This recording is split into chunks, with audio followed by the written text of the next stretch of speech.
இன்று சம்பத் கண்ணாடியை கழட்டி மேஜை மேல் வைத்தான். ஆள்காட்டி கட்டை விரல்களால் கண்களை 4 தரம் தேய்த்து விட்டான். ரொம்ப நேரமாக குனிந்து வேலை பார்த்ததில் பின்கழுத்து வலித்தது. 2 கைகளையும் உயரே தூக்கி ஆ என்கிற சத்தத்துடன் சோம்பல் முறித்தான்.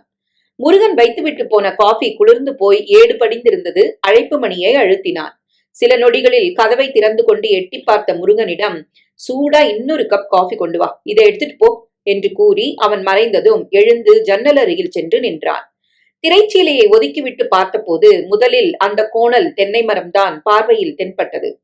விஜிக்கு ஏனோ அந்த கோணல் மரத்தை கண்டால் சுத்தமால் ஆகாது.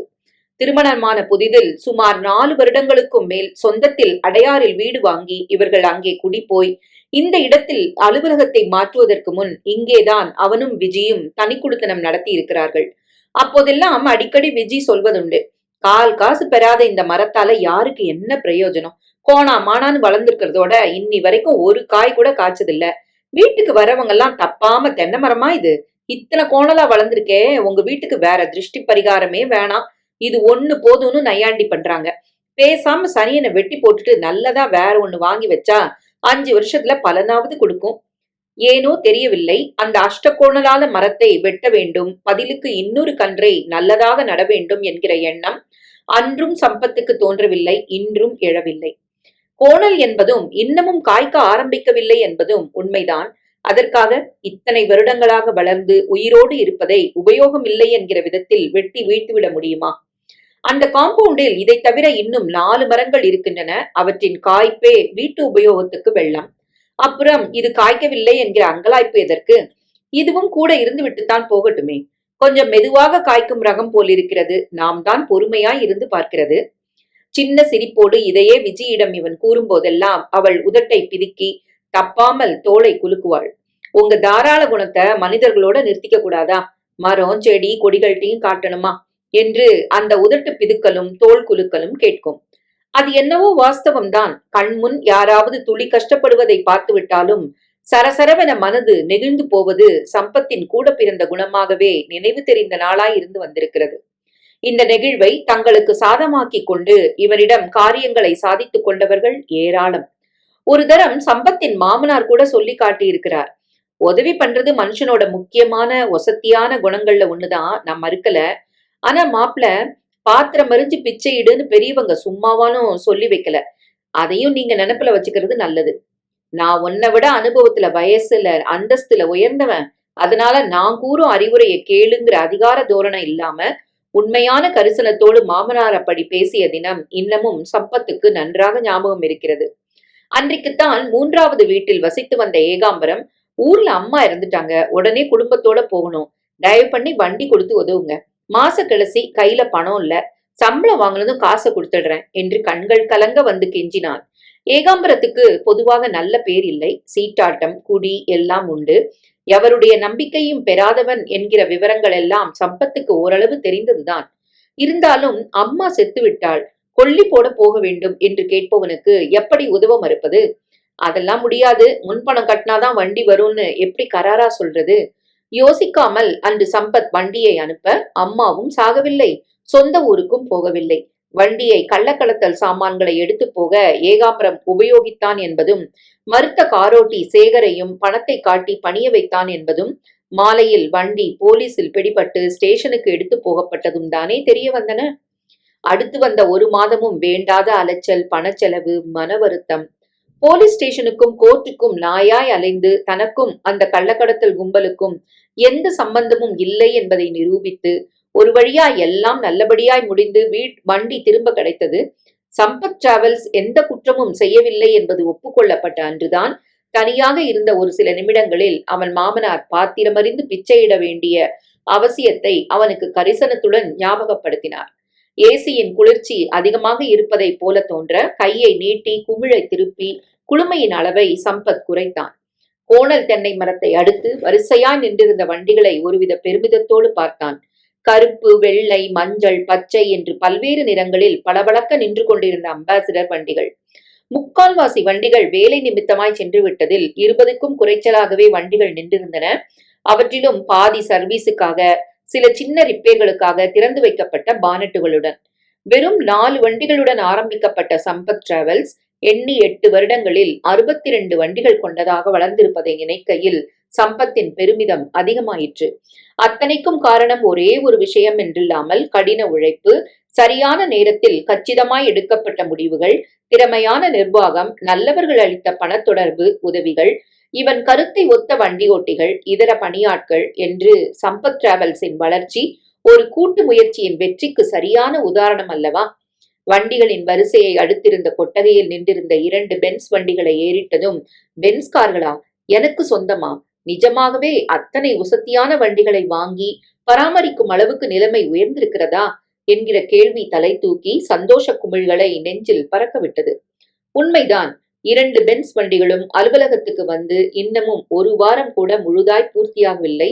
இடது பக்கம் நிற்கும் கிரீம் கலர் பென்ஸ் 12 லட்சம், பக்கத்தில் இருக்கும் மெரூன் பென்ஸ் 8 லட்சம்.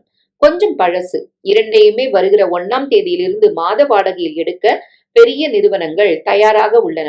இப்போதெல்லாம் சென்னையில் உள்ள பெரிய கம்பெனிகளில் சொந்தமாக கார்கள் வாங்கும் பழக்கம் குறைந்துவிட்டது. ஏகப்பட்ட செலவில் புது வண்டி வாங்கி டிரைவரை வேலைக்கு வைத்து அன்றாடம் பெட்ரோல் போட்டு பராமரிப்பது ஒரு பக்கம் என்றால், சில டிரைவர்கள் பெட்ரோல் திருடுவதை, இல்லாத ரிப்பேர்களை செய்ததாக சொல்லி மெக்கானிக்குகளுடன் சேர்ந்து கூட்டாக பணம் பண்ணுவதை, கம்பெனி கணக்கில் வண்டியை எடுத்து போய் வெளியாட்களுக்கு வண்டி ஓட்டி சம்பாதித்துவிட்டு மைலேஜ் மீட்டரை திருப்பி தில்லுமுள்ளு செய்வதை சமாளிப்பது இன்னொரு பக்கம். இந்த செலவுகளை எல்லாம் கணக்கு போட்டு பார்த்தால் வாடகை வண்டிகளை எடுத்து உபயோகிப்பது எவ்வளவோ மலிவு என்பதுடன் பராமரிப்பு தலைவலியும் இல்லாமல் இருக்கிறது. இந்த ரீதியில் சுமார் 9 வருடங்களுக்கு முன் மிஸ்டர் செல்வராஜ் மெட்ராஸ் இன்டர்நேஷனல் கம்பெனியின் சேர்மன் பேசிய பேச்சுக்கள் தானே பேங்க் வேலையை விட்டுவிட்டு சுயமாக ஒரு டூரிஸ்ட் டாக்ஸி கம்பெனி நடத்தினால் என்ன என்கிற ஆசையை சம்பத்தினுள் விதைத்தன. அன்று விதைக்கப்பட்ட விதைக்கு நல்ல விதமாய் நீரூற்றி உரமிட்டு பாடுபட்டதில் இன்று 62 வண்டிகளை கொண்ட ஸ்தாபனமாக அந்த சின்ன விதை வளர்ந்திருக்கிறது.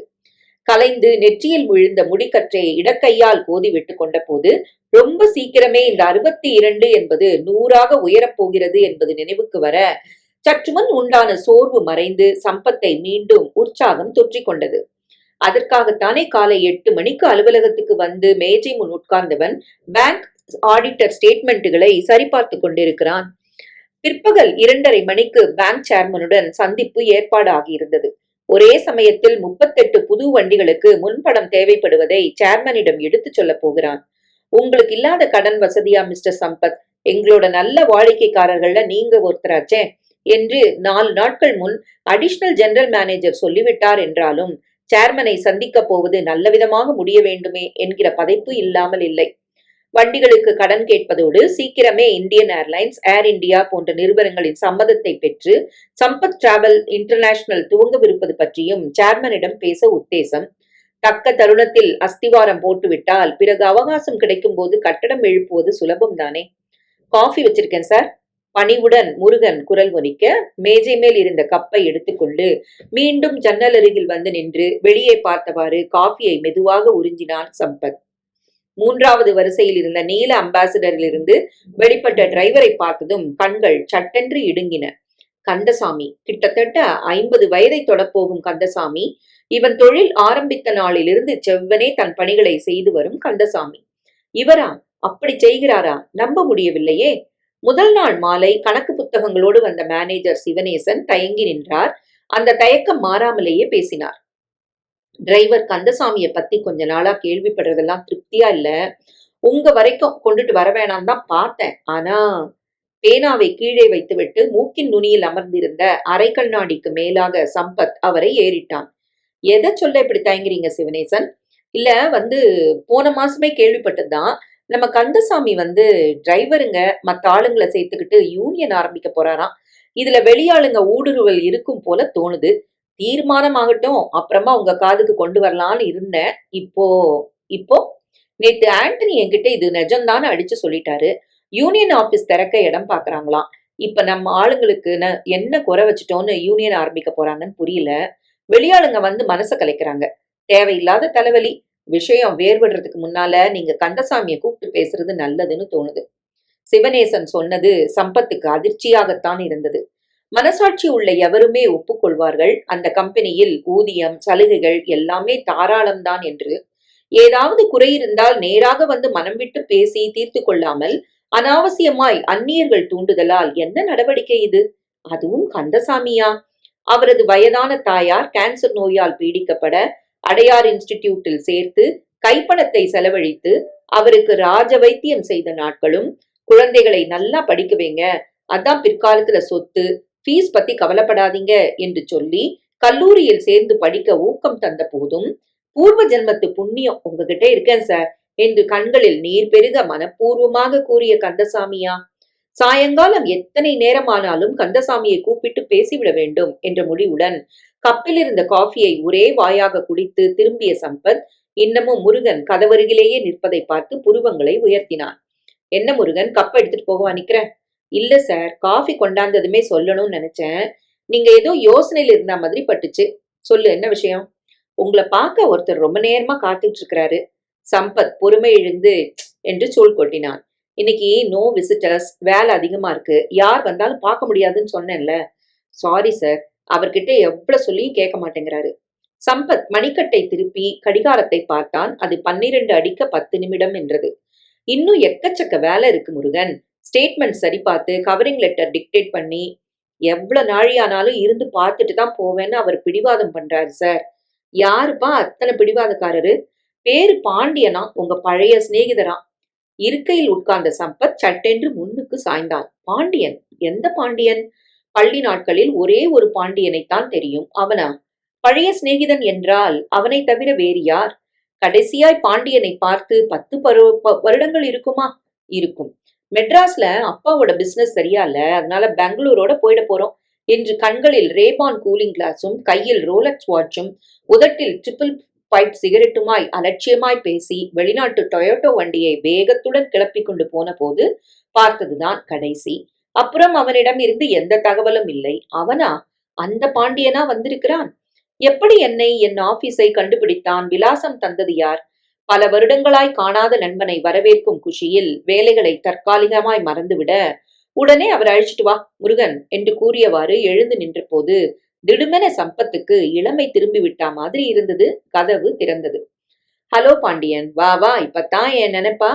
வார்த்தைகள் பாதியிலேயே தொண்டையில் சிக்கிக் கொண்டன. நீட்டிய கையுடன் ஆர்வத்துடன் 2 அடி வைத்த சம்பத் நின்றான், அதிர்ந்தான்.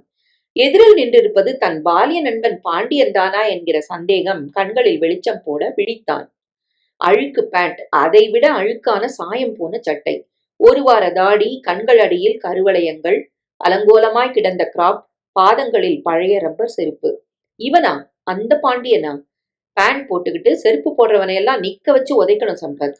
மேல் நாட்டுக்காரனை காப்பி அடிச்சா சுத்தமா அடி. 100 ரூபா கூட எரிஞ்சா ஷூ கிடைக்க போகுது. அதை விட்டுட்டு பேண்டோட செருப்பு, என்னடா செருப்பு? சே, அநாகரிகம். ஷேவ் பண்ண காசு செலவாகுமோ இல்லையா? சோம்பேறித்தனை பட்டுக்கிட்டா தாடி வச்சிருக்கிறவங்களை கண்டா எனக்கு பத்திக்கிட்டு வருதுடா. என்னடா பெரிய செலவு? வேலைக்கு 3 தரம் கொட்டிக்கிறானே, அத்தனையும் உள்ளேவா தங்குது? மறுநாளைக்கே வெளியே வந்து விழுதுருல. அதுக்கு செலவழிக்க மனசு இருக்கு, ஆனா ஷேவ் செஞ்சு கிளீனா இருக்க காசு செலவழிக்க மாட்டான்.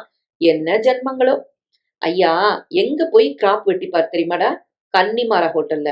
கண்டவன் மேல பட்ட கத்தியெல்லாம் நமக்கு சரிப்படாதுப்பா, அலர்ஜி வந்துடும். 15 நாளைக்கு ஒரு தரம் சும்மா அப்படி கத்திய வச்சு எடுக்கணும், அதுதான் style. Rolex watch, Ray-Ban cooling glass, 555 cigarette, வெளிநாட்டு ஜீன்ஸ், டி ஷர்ட், ஷூ என்று பளபளத்த அந்த பாண்டியன் எங்கே? இவன் யார்? பாண்டியன் தானா? இந்த 10 வருடங்களில் என்னென்ன நடந்தன? அந்த பாண்டியன் ஒரே அடியாய் காணாமல் போவதற்கு? அதிர்ச்சியை சமாளித்து உட்காரச் சொல்லி காஃபி வரவழைத்து பேசிக்கொண்டே குடித்த நாழிகையில் மேல் மாடியில் வாழ்ந்த பாண்டியன் தலைகுப்புற கவிழ்ந்து இன்று தரையோடு தரையாய், இல்லை இல்லை, குப்பை குழியில் கிடப்பது புரிந்தது. எல்லாம் போச்சு சம்பத். சினிமால விட்டதை ரேஸ்ல பிடிச்சிடலாம், ரேஸ்ல விட்டதை இன்னொரு பிசினஸ்ல பிடிச்சிடலான்னு அப்பா தாவி தாவி குதிச்சாரு. கடைசியில எல்லாமே போய் மஞ்ச பத்திரிக்கை கொடுத்ததுக்கு அப்புறம் அவமானம் தாங்காம 4 வருஷம் முன்னால மாரடைப்புல போய் சேர்ந்துட்டாரு மனுஷன். உதவின்னு 1 ரூபா கொடுக்க யாரும் இல்லடா. எப்படியோ தாக்கு பிடிச்சிடலான்னு பார்த்தேன், முடியல. கல்யாணம், குழந்தை, குட்டின்னு எதையுமே ஏற்படுத்திக்காம ஒண்டி ஆளா இருந்தாலும் வயிறுன்னு ஒண்ணு இருக்கே, தற்கொலை பண்ணிக்கலாம்னு நினைச்சேன். ஆனா தைரியம் வரல. பிச்சைக்காரனா பெங்களூர்ல வாழ்றதுக்கு மெட்ராஸ்ல ஏதாச்சும் செஞ்சு எப்படியாச்சும் பழிச்சுக்கலான்னு 10 நாள் முன்னால வந்தேன். நேத்து எதேச்சியா ராமமூர்த்தியை பார்த்தேன். நம்ம கூட படிச்சானே, அவன்தான். ஏதோ கம்பெனில டைப்பிஸ்டா இருக்கான். சம்பத் உனக்கு ரொம்ப வேண்டப்பட்டவனாச்சே, வசதியா இருக்கான், போய் பாரு உதவுவான்னு சொல்லி அட்ரஸ் தந்தான். வந்தேன்.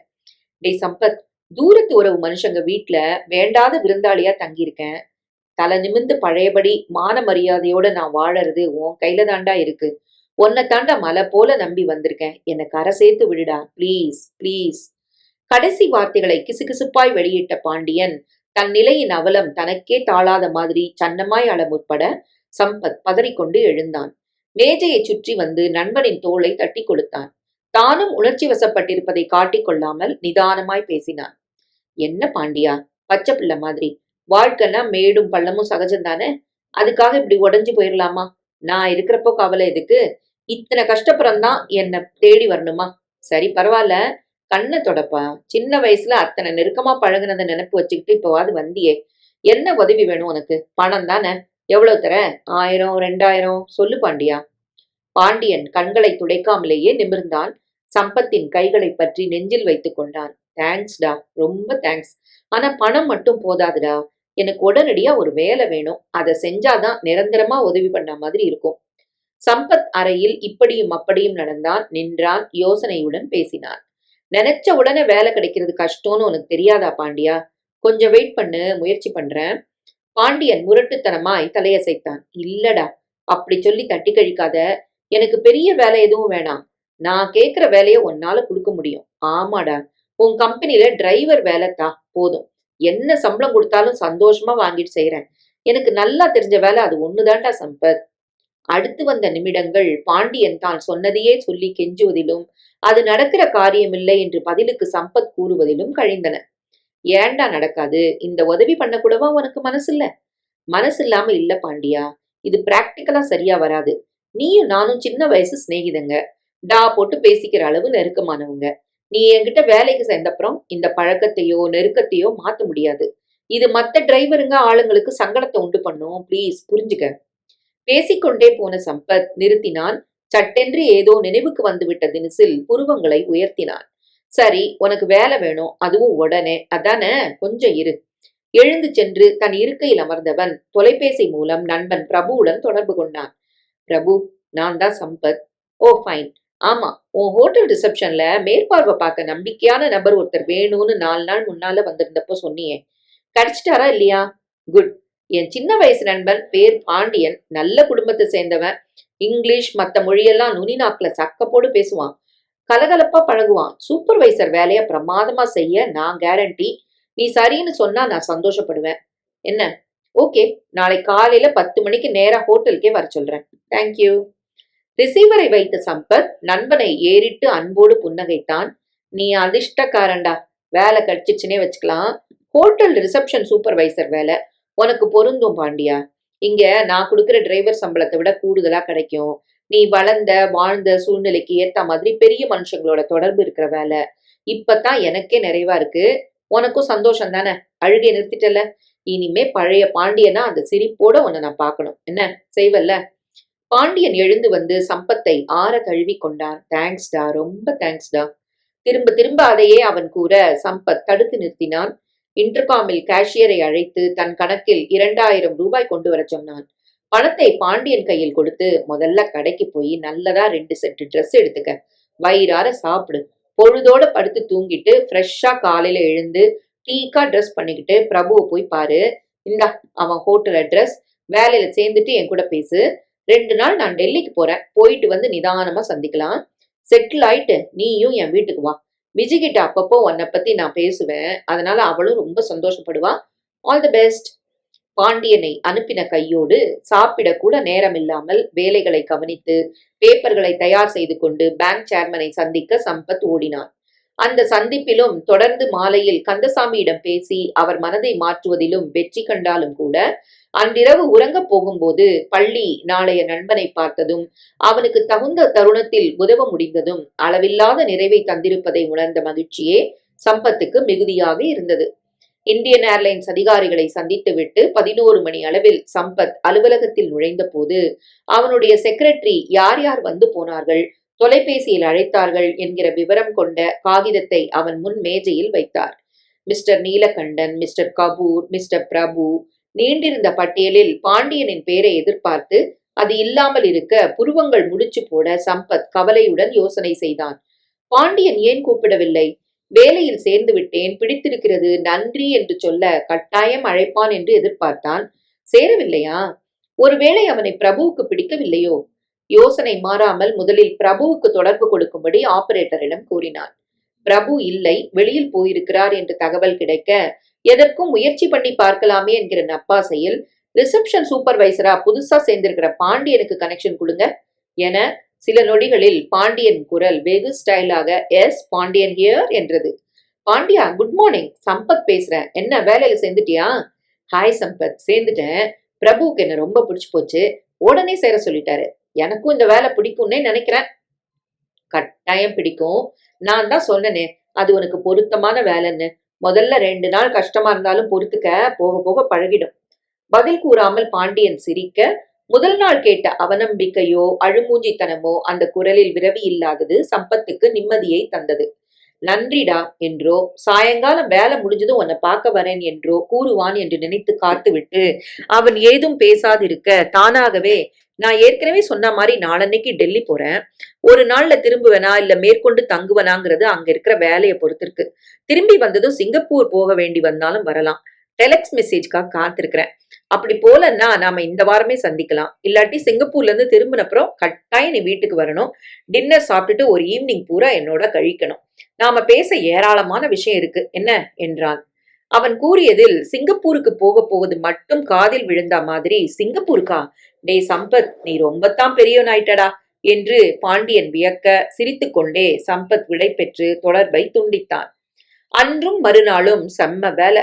பேங்கிலிருந்து இன்ஸ்பெக்ஷன், ஆடிட்டரோடு கம்பெனி விஸ்தரிப்பு பற்றி விவாதம்.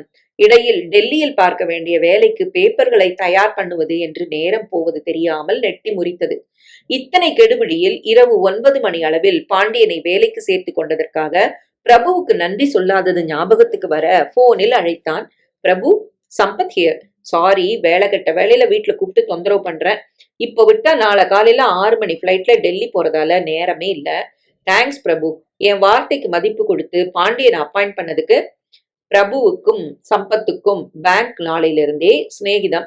இருவரும் ஒன்றாக ஒரே பேங்கில் வேலை பார்த்துவிட்டு அவன் சொந்த ஹோட்டல் ஆரம்பிக்கவும் இவன் டூரிஸ்ட் கார் கம்பெனி ஆரம்பிக்கவும் கிட்டத்தட்ட ஒரே சமயத்தில் பேங்க் வேலையை ராஜினாமா செய்தவர்கள். இருவருமே நல்ல உழைப்பாளிகள். 8 வருட காலத்தில் இருவருமே தம் தம் தொழிலில் சொல்லும்படியாக முன்னேறியவர்கள்.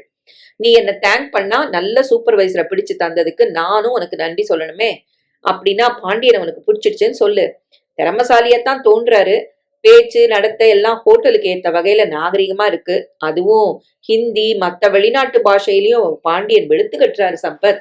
நேத்து ஜெர்மனில இருந்து வந்திருக்க ஜெர்மன் தம்பதி கிட்ட ஜெர்மனிலையும், பெங்களூர்ல இருந்து வந்த டாக்டர் கிட்ட கன்னட மொழியிலையும் பேசி அவங்கள அசத்திட்டாரு.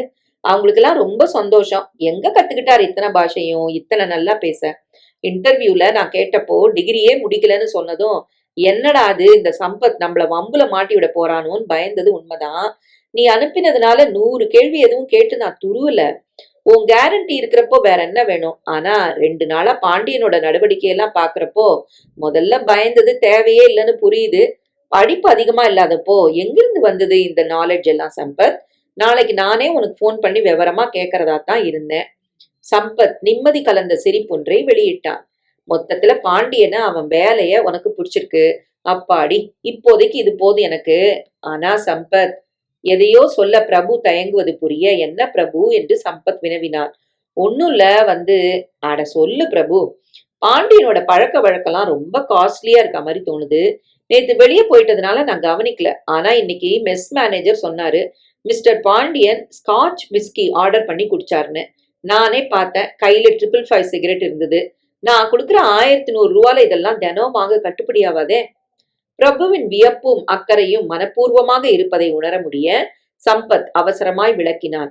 நீ சொல்றதெல்லாம் எனக்கு ஆச்சரியமா இல்ல பிரபு. ஏன்னா பாண்டியன் வளர்ந்த விதம் அப்படி. கோடீஸ்வரனா அவன் வளைய நான் பார்த்திருக்கேன். இப்ப ஒண்ணுமே இல்ல, எல்லாம் போச்சு. 2 நாள் முந்தி அவனை சாதாரண நிலையில பார்த்தப்போ நான் அதிர்ந்துதான் போனேன்.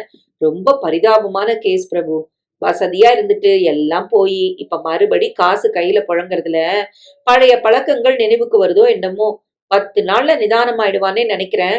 நான் டெல்லிக்கு போயிட்டு வந்து உன்னை நேர்ல பாக்குறப்போ அவன் கதைய சொல்றேன். அப்போ உனக்கே புரியும். அது வரைக்கும் கொஞ்சம் அட்ஜஸ்ட் பண்ணிக்க பிரபு ப்ளீஸ். ஆதியோடு அந்தமாய் எதையும் கூற அவகாசம் இல்லாததால் மேலோட்டமாக விளக்கம் கூறி தொலைபேசியை வைத்த சம்பத் சோஃபாவில் சாய்ந்து உட்கார்ந்த போது மனசு பூராவும் பாண்டியன்தான் நிறைந்து வழிந்தான். அன்று தெருப்பசங்களுடன் கிள்ளி விளையாடிவிட்டு புழுதி கால்களும் தெப்பலாய் நனைந்து உடம்போடு ஒட்டிப்போன சட்டையுமாய் சம்பத் வீட்டுக்குள் நுழைந்த போது கையில் அவனுடைய பள்ளி ப்ராக்ரஸ் ரிப்போர்ட்டுடன் அப்பா முன்னரையிலேயே அமர்ந்திருந்தார். அம்மாவுக்கு தெரியும் இவனுக்கு ரிப்போர்ட் வந்துவிட்டதென்று. அம்மாதான் அப்பாவிடம் எடுத்து தந்திருக்க வேண்டும்.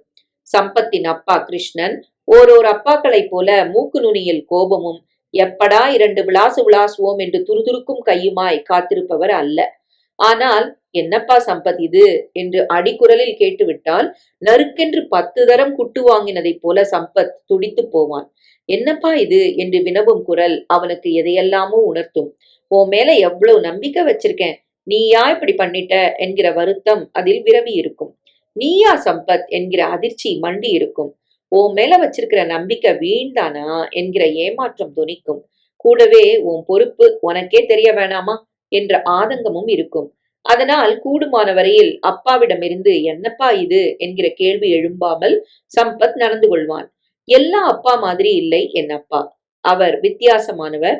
மகனை குழந்தை போல உனக்கு என்னடா தெரியும் என்கிற அலட்சியத்துடன் ஒதுக்காமல் அவனுக்கு ஒரு தனி நபருக்குரிய மரியாதையை கொடுக்க முயற்சிப்பவர் என்பதெல்லாம் ரொம்ப சின்ன வயசிலேயே அவனால் புரிந்து கொள்ள முடிந்தது. அதிர்ஷ்டவசமாய் சம்பத்தும் நிதானமான குணத்தில் சமர்த்தான நடத்தையில் அப்பாவை தப்பாமல் கொண்டிருந்தது இன்னொரு விஷயம்.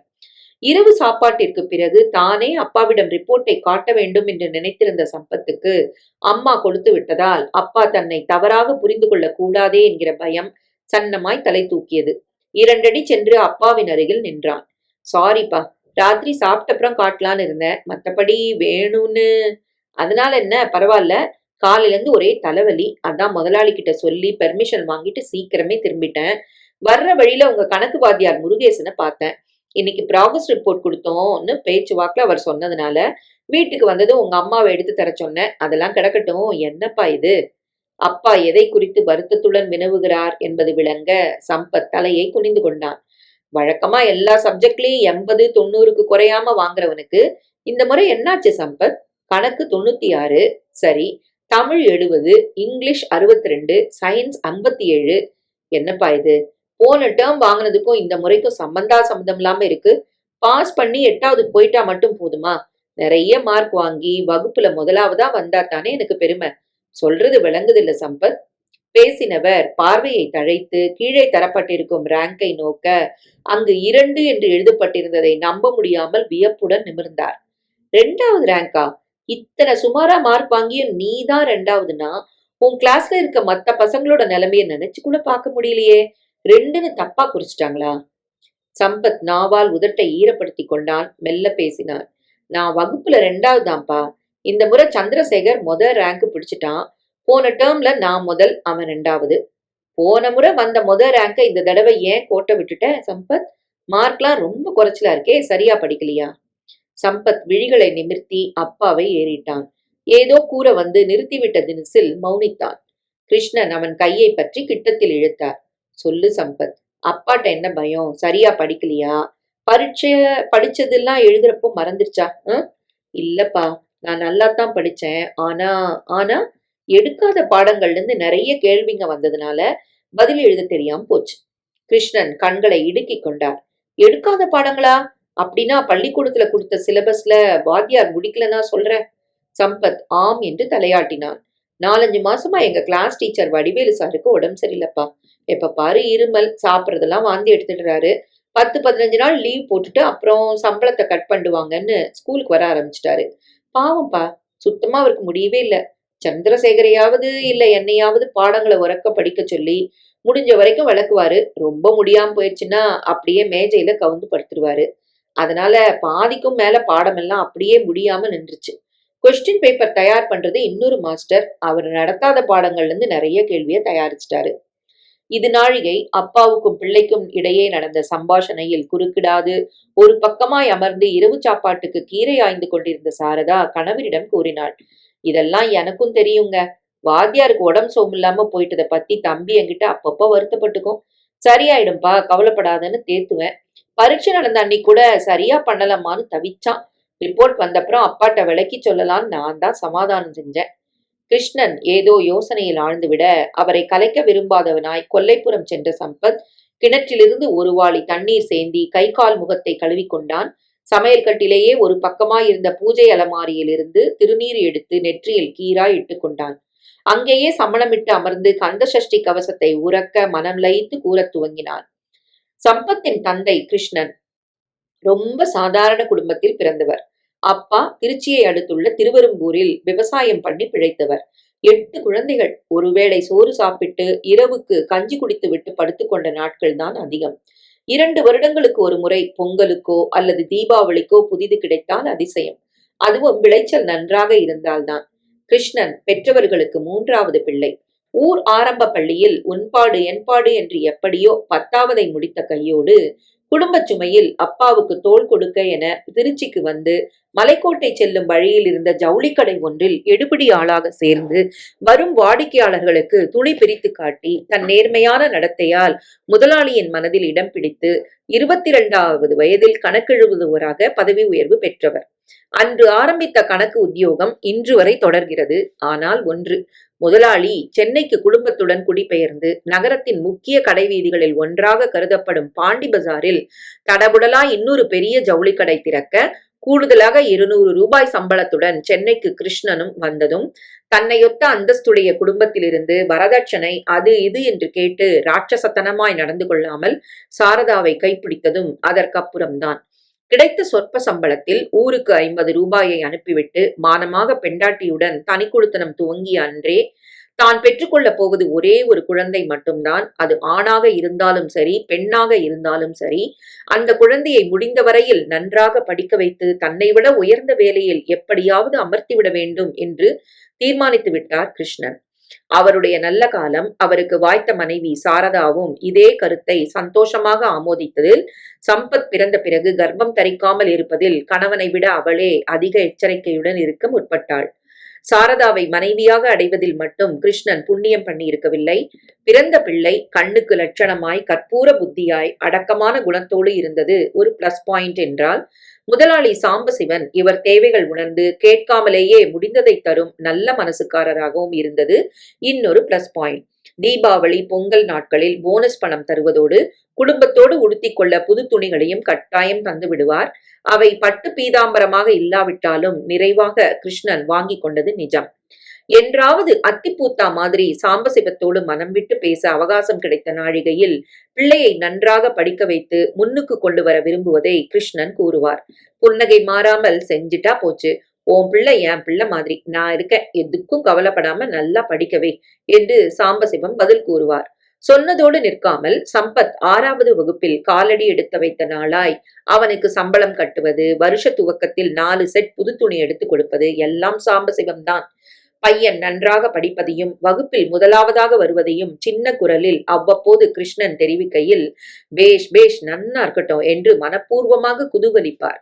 மொத்தத்தில் நேரம் காலம் பார்க்காமல் உண்மையாய் நேர்மையாய் விசுவாசமாய் உழைக்கும் தொழிலாளி கிடைத்ததில் சாம்பசிவத்துக்கு நிறைவு.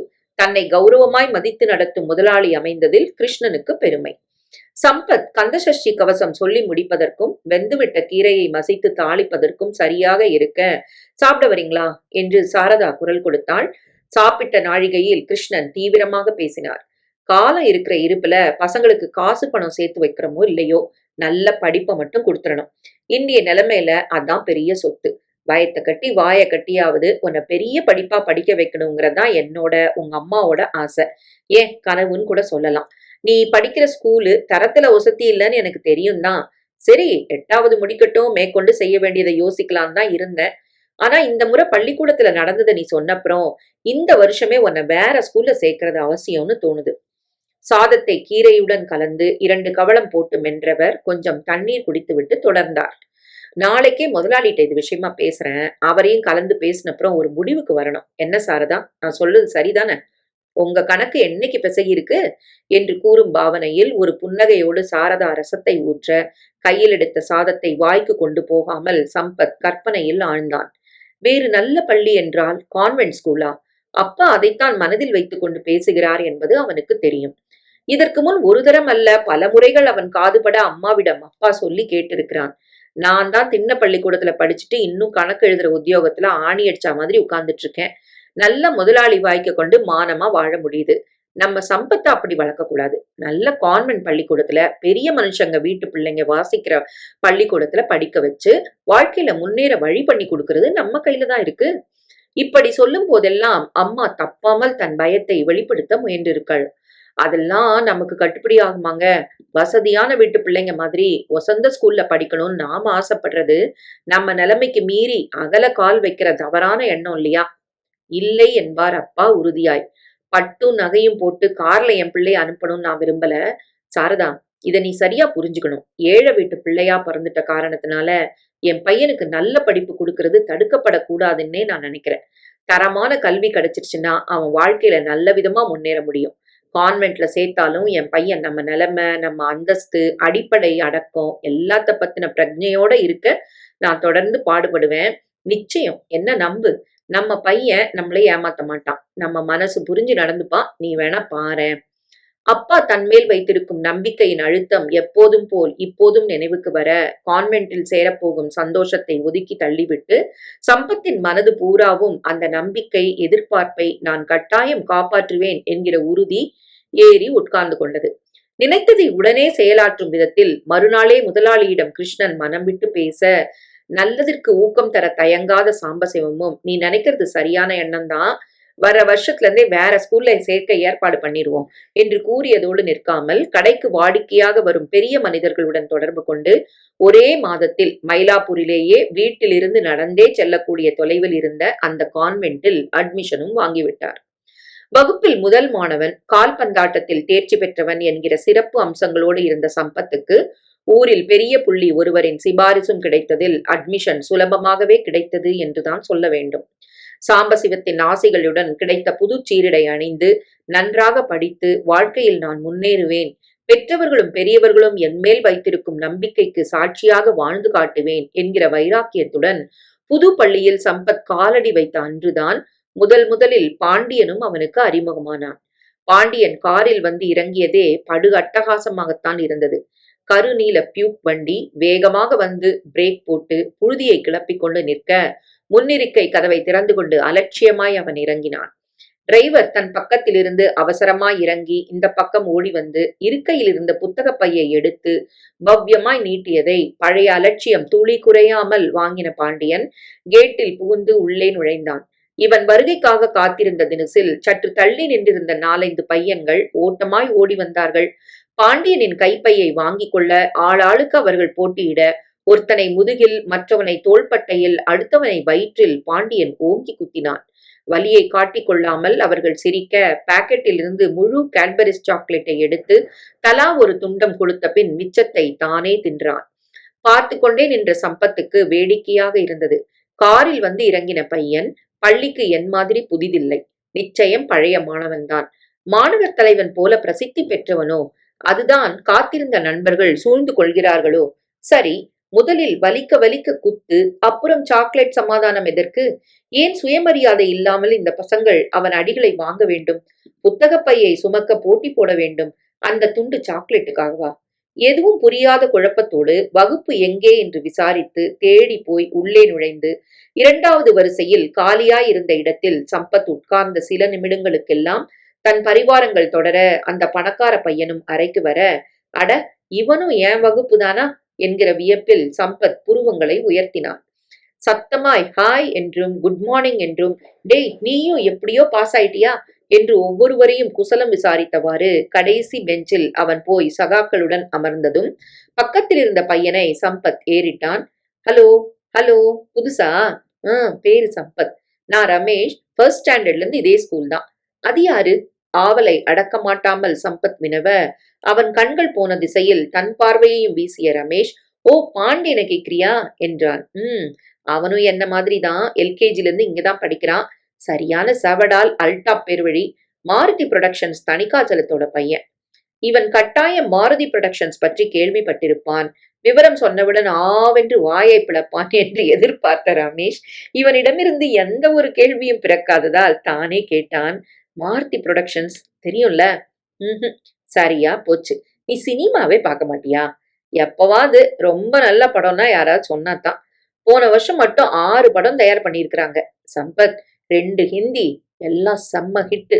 நடிகை மாலினி, ராணி, நடிகர் உமாச்சந்தர், சுந்தர் பாபு எல்லாரையும் அறிமுகப்படுத்தி வச்சதே இந்த தணிகாசலம் தான். எங்க அப்பா விரல அசைச்சா ஆனானப்பட்டவங்க எல்லாம் பூனை நாய்க்குட்டியாட்டம் வாழை சுருட்டிட்டு ஓடி வந்து கியூ வரிசையில நிப்பாங்கன்னு பாண்டியன் அழட்டிப்பான். ஆனா மேலே ரமேஷ் தொடரும் முன் பேண்ட்டும் புஷ்கோட்டும் அணிந்த நடுத்தர வயது ஆண் வகுப்புக்குள் நுழைய பையன்கள் எழுந்து நின்று குட் மார்னிங் சார் என்றார்கள் ஒரே குரலில். Good morning, very good morning என்று பதிலுக்கு வாழ்த்திய ஆசிரியர் ஆங்கிலத்தில் தொடர்ந்தார். என்ன மாணவர்களே, கோடை விடுமுறைய நல்ல விதமா கழிச்சிங்களா? நான் உங்க வகுப்பு வாத்தியார். பேரு ஜான் சாமுவேல். உங்கள பலரை நான் எனக்கு தெரியும் ஏற்கனவே. இந்த வருஷம் 5 மாணவர்கள் புதுசா சேர்ந்திருக்கிறாங்கன்னு தெரியுது. முதல்ல அந்த 5 பேரையும் சுய அறிமுகம் செஞ்சு கொள்ள சொல்லலாம். அப்புறம் இதர மாணவர்களின் வருகைகளை பதிவு செய்யலாம். சரி, புது மாணவர்கள் எழுந்து நில்லுங்க. சம்பத் உட்பட 3 பையன்கள் எழுந்து தங்கள் பெயர்களை சொல்லி தங்களை தாங்களே அறிமுகப்படுத்தி கொண்டார்கள். இன்னும் 2 பேர் வகுப்புக்கு வழி தெரியாம திண்டாடிட்டு இருக்காங்களோ என்னவோ. அவங்களுக்காக காத்துட்டு இருக்காம நாம் அட்டெண்டன்ஸ முடிச்சிடலாமா? நாற்காலியில் சென்று அமர்ந்த சாமுவேல் மாணவர் ரெஜிஸ்டரை பிரித்து வைத்துக் கொண்டு ஒவ்வொரு பெயராக அழைக்க ஆரம்பித்தார். அர்ஜுன் என்று அவர் கூப்பிட்டு அந்த பையன் பிரசன்ட் சார் என்றதும் தொடர்ந்தவர் ஒரு சிலரிடம் நிறுத்தி, என்ன சுனில், விடுமுறை எப்படி கழிச்ச? பரத், இந்த வருஷமும் அத்தனை பரீட்சைகள்னு நீதான முதலாவதா வர உத்தேசிச்சிருக்க. தேவதாஸ், டென்னிஸ் பயிற்சி எப்படி இருக்கு என்று விசாரித்துக் கொண்டே போனவர் பாண்டியன் என்று கூப்பிட்டு அவனும் எஸ் சார் என்று குரல் கொடுத்ததும் கையில் இருந்த பேனாவை கீழே போட்டுவிட்டு கண்ணாடி தழைய அவனை வெறித்தார். கடவுளே, நீ மறுபடியும் வந்துட்டியா? உன்னை உன் அப்பா கொடைக்கானல் அல்லது ஊட்டி கான்வென்ட்ல சேர்க்க நினைச்சிருக்கிறான்னு கேள்விப்பட்டனே. அந்த மாதிரி உயர்ந்த பள்ளிகளுக்கு போறதை விட்டுட்டு இங்க ஏன் வந்த பாண்டியா? எங்க கழுத்தை தொடர்ந்து அறுக்கவா? நிஜமான அங்கலாய்ப்புடன் அவர் பேச வகுப்பில் இங்கும் அங்கும் சிரிப்பலைகள் எழுந்தன. ஆசிரியரின் வார்த்தைகள் பாண்டியனை காயப்படுத்தி விட்டதை காட்டும் தினசில் அவன் தாடைகள் இறுகின. சிரித்த பையன்கள் மேல் கோவப்பார்வை ஒன்றை வீசிவிட்டு இருக்கையில் அமர்ந்தான். அட்டெண்டன்ஸ் முடித்த கையோடு குள்ளமாக இருக்கும் மாணவர்களுக்கு கரும்பலகை எந்த விதத்திலும் மறைக்காதிருக்க வேண்டி அவர்களை முன்னாலும் உயரமானவர்களை பின்னாலும் உயரத்துக்கு ஏற்றவாறு பையன்களை உட்கார வைக்கையில் சற்றும் எதிர்பாராத விதமாய் பாண்டியனுக்கு அடுத்த இடம் சம்பத்துக்கு வந்தது. உட்கார்ந்தவனை கண்களை இடுக்கிக் கொண்டு மேலிருந்து கீழ்வரை பாண்டியன் பார்க்க சம்பத் மெலிதான நட்புடன் புன்னகைத்தான். புதுசா? பேர் என்ன? சம்பத். நீ பாண்டியன் தானே? இதுக்கு முன்னால எங்க படிச்ச? சம்பத் கூறினான். அது தமிழ் மீடியம் ஸ்கூல்ல. அங்கிருந்து கான்வென்ட்டுக்கு வந்திருக்கியே, இங்கிலீஷ் உதைக்காது? சம்பத் நம்பிக்கையுடன் இல்லை என்று தலையசைத்தான். எப்பவுமே நான் கிளாஸ்ல முதல், என் இங்கிலீஷ் நல்லா இருக்குன்னு மாஸ்டர் அடிச்சு சொல்லுவாரு. முதல் நாள் கொஞ்சம் கஷ்டமா இருந்தாலும் சமாளிச்சிடுவோங்கிற நம்பிக்கை இருக்கு.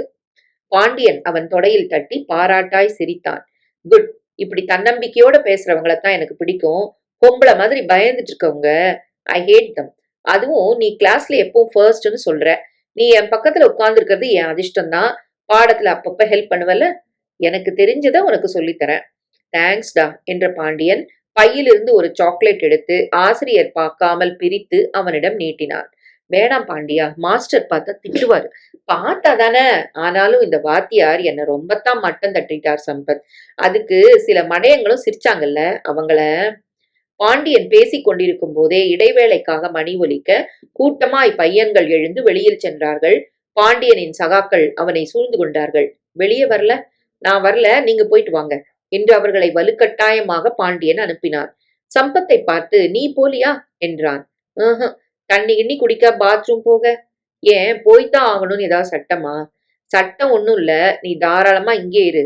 ஆனா கண்ணையும் காதையும் மூடிட்டு, இல்லன்னா வீணா என்ன பகச்சிக்க வேண்டி வரும். அதான் நான் சொல்லுவேன். பாண்டியன் எழுந்தான். பையில் முன்னேற்பாட்டுடன் தயாராக எடுத்து வந்திருந்த காகித பொட்டலத்தை எடுத்தான். ஆசிரியரின் மேஜைக்கருகில் சென்று கவிழ்த்து வைக்கப்பட்டிருந்த டஸ்டரை கையில் எடுத்து திரும்ப பொட்டலத்தை பிரித்து அதிலிருந்த கருப்பு பொடியை டஸ்டர் ஸ்பாஞ்ச் மேல் அடர்த்தியாய் தூவினான். ஸ்பாஞ்சின் கருப்பு நிறத்துக்கும் பொடிக்கும் ஒத்துப்போக டஸ்டரை நிமிர்த்தியவாறு டேபிள் மேல் வைத்தான். சாக்பீஸை எடுத்து கண்ணா பின்னாவென்று அர்த்தம் எதுவுமில்லாமல் ஏகத்துக்கு கிறுக்கினான். நினைத்ததை செய்துவிட்ட திருப்தியுடன் வெளியே போய்விட்டு மணி அடித்ததும் இதர பையன்களுடன் சாது மாதிரி தான் இருக்கைக்கு வந்து அமர்ந்தான். அறைக்குள் வந்த ஆசிரியர் கண்களில் முதலில் பட்டது அந்த கண்ணாபின்னா கிறுக்கல்கள் தான்.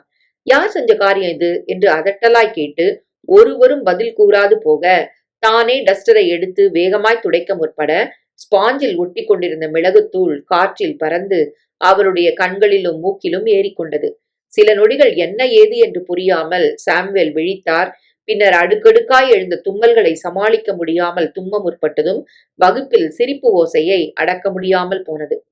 டஸ்டரை இடது கையில் பிடித்தவாறு வலது கையில் கண்ணாடியை தூக்கிவிட்டு கண்ணை தேய்த்த போது ஏற்கனவே அந்த கையில் ஒட்டி கொண்டு விட்ட மிளகுத்தூள்கள் கண்களில் பட்டு எரிச்சலை அதிகமாக்கிவிட எதில் கோளாறு, என்ன நடந்தது என்று புரிந்து கொள்வதற்கு முன் முகம் கைகளில் மிளகுத்தூள் பரவி போனதில் சங்கிலி தொடராய் எழுந்த தும்மல்களையும் கண்களில் வழிந்த நீரையும் முகத்தின் எரிச்சலையும் தாக்கு பிடிக்க முடியாமல் மாஸ்டர் திண்டாடித்தான் போனார்.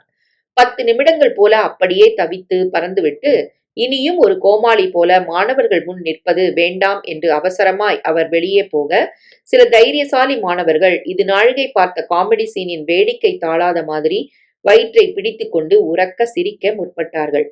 உங்க அப்பா எடுக்கிற படங்கள்ல கூட இப்படி ஒரு காமெடி சீனை பார்க்க முடியாது பாண்டியா என்று அந்த கோடியிலிருந்து ஒரு சகா கத்த பாண்டியன் பெருமையுடன் சம்பத்தை பார்த்து கண்ணடித்தான். சம்பத்துக்கு சிரிப்பாகவும் இருந்தது. அதே சமயத்தில் மாஸ்டரை நினைத்தால் பரிதாபமாகவும் இருந்தது. ச பாவம் என்றான் பாண்டியனுக்கு மட்டும் கேட்கும் அடிக்குரலில்.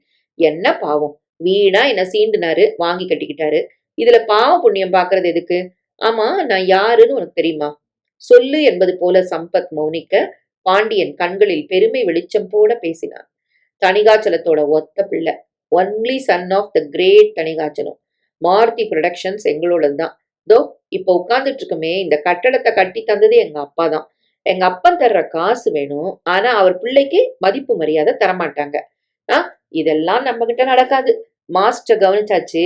இனி சிரிச்சானுங்களே அவனுங்களையும் என்னம்மா கண்ணுன்னு கேட்டுட்டா அப்புறம் எவனும் வாலாட்ட மாட்டான். சொன்னதை செய்து காட்டுகிற மாதிரி மதிய உணவு இடைவேளை சமயத்தில் முன்வரிசையில் அமர்ந்து சாம்வேல் சார் நையாண்டியாக பேசியதும் பக்கென்று சிரித்த குண்டு குமார் சாப்பிட உட்கார முனைந்த போது வேண்டுமென்றே வேகமாய் ஓடி வந்து அவன் கையில் இருந்த டிஃபன் பாக்ஸை தட்டிவிட்டு சாப்பாட்டை மண்ணில் விழச் செய்து, சாரி குண்டு, மன்னிக்கணும். அச்சச்சோ, சாப்பாடு பூரா மண்ணில் விழுந்துருச்சா? அதனால என்ன, பரவாயில்ல. என் வீட்டுல இருந்து கேரியர் வந்திருக்கு. அருமையான சிக்கன் வறுத்து அனுப்பியிருப்பாங்க. உன்னோட ஷேர் பண்ணிக்க நான் ரெடி. என்ன வரியா? ஓ, நீதான் சுத்த சைவமாச்சே. உங்க வீட்டு சாப்பாட்டை தவிர வேற எதையும் விரலால கூட தொடமாட்டேன்னு எனக்கு தெரியாதா? அப்போ இன்னைக்கு உனக்கு உபவாச நாள்னு சொல்லு. அதுவும் நல்லதுக்கு தான், தொப்பையாவது குறையும் என்று எகத்தாளமாக பேசினான். அடுத்து நாராயணன் திட்டமிட்டு தன் சகாக்களையும் கூட்டமாய் நாராயணன் மாடிப்படிகளில் ஏறும்போது கூட ஏற வைத்துவிட்டு திடுமென தானும் புகுந்து நாராயணன் கால்களை பாண்டியன் தடுக்கிவிட சற்றும் எதிர்பாராத தாக்குதலால் நிலைகுலைந்து நாராயணன் படிகளில் குப்புற விழுந்தான். முகவாயில் செம்மை அடி, கீழ் உதட்டை மேல்பல் பொத்துவிட்டதில் குளமாய் ரத்தம். விழுந்தவனை சடக்கென்று பாண்டியன் தூக்கினான். சகாக்களை பார்த்து போலியாய் கத்தினான். என்னடா அப்படி தலை போற அவசரம் உங்களுக்கு?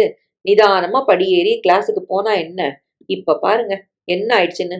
அதட்டியவன் நாராயணனோடு முதலுதவி அறைக்கு சென்று கூட நின்று டிங்சர் போட்டு பிளாஸ்டரி ஒட்டி அழைத்து வந்தான். மாலை வகுப்புள் முடிவதற்குள் நமுட்டாய் சிரித்த இன்னும் 2 பையன்களுக்கும் வெவ்வேறு விதத்தில் விசித்திரமாய் தண்டனைகள்.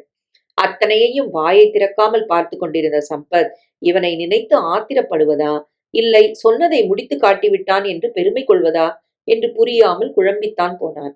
அந்த குழப்பம் நீங்காமலேயே பையில் புஸ்தகங்களை அடுக்கின நிமிடத்தில் பாண்டியன் அவன் முகத்தருகில் குனிந்தான். என்னமோ தெரியல, உன்னை எனக்கு பிடிச்சு போச்சு சம்பத். வரியா, எலிபன்ஸ்டன் சோடா ஃபவுண்டனுக்கு போய் ஆளுக்கு ஒரு பீச் மெல்பா சாப்பிடலாம். புது ஃப்ரெண்டு கிடைச்சதுக்காக நான் கொடுக்குற ட்ரீட். என்ன சொல்ற? சம்பத் செய்யும் காரியத்தை நிறுத்திவிட்டு அவனை ஏறிட்டான். பாண்டியன் கேட்ட கேள்விக்கு பதில் கூறாமல், இந்த மாதிரி தப்பு தண்டா நடவடிக்கை எல்லாம் செய்யறதுக்கும் பணத்தை வாரி எரிச்சு ஐஸ்கிரீம் சாக்லேட்னு செலவழிக்கிறதுக்கும் உங்க வீட்டுல திட்ட மாட்டாங்க, கண்டிக்க மாட்டாங்க என்றான் சின்ன குரலில். பாண்டியன் பதிலுக்கு அவனை விழித்து பார்த்தான். வீட்லையா? கண்டிக்கிறதா? யாரு யார? என்ன பாண்டியன், புரியாத மாதிரி கேக்குற? உங்க அப்பா அம்மாவை தான் குறிப்பிடுறேன். பாண்டியன் உதட்டை பிதுக்கி தோளை குலுக்கினார். அப்பா அம்மாவா? எனக்கு அம்மா இல்ல சம்பத், நான் பிறந்த அன்னைக்கே செத்துட்டாங்களாம். அப்பா இருக்காரு. ஆனா அவருக்கு படம் எடுக்கவும், லாபகரமா அத விநியோகிக்கவும், பணத்த பெருக்கவும் தான் நேரம் இருக்கே தவிர, என்ன பார்த்து 2 நிமிஷம், "என்ன பாண்டியா, எப்படி இருக்கன்னு?" கேட்க அவகாசமே இல்லடா.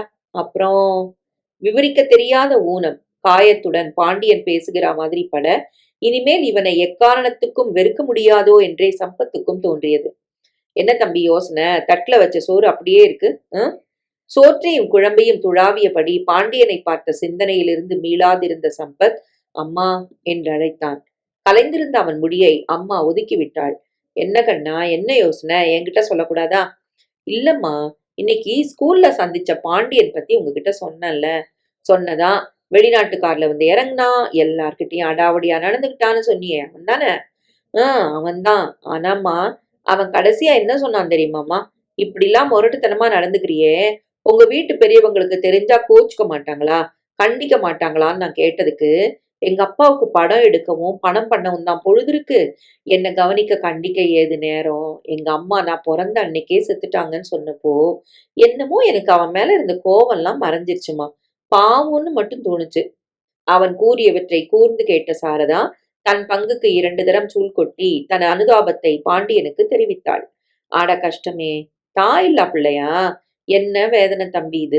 ஏழையோ, பணக்காரங்களோ, அம்மாவோட அரவணைப்பு இல்லன்னா, அதுங்க அனாதைக்கு சமந்தான்ப்பா.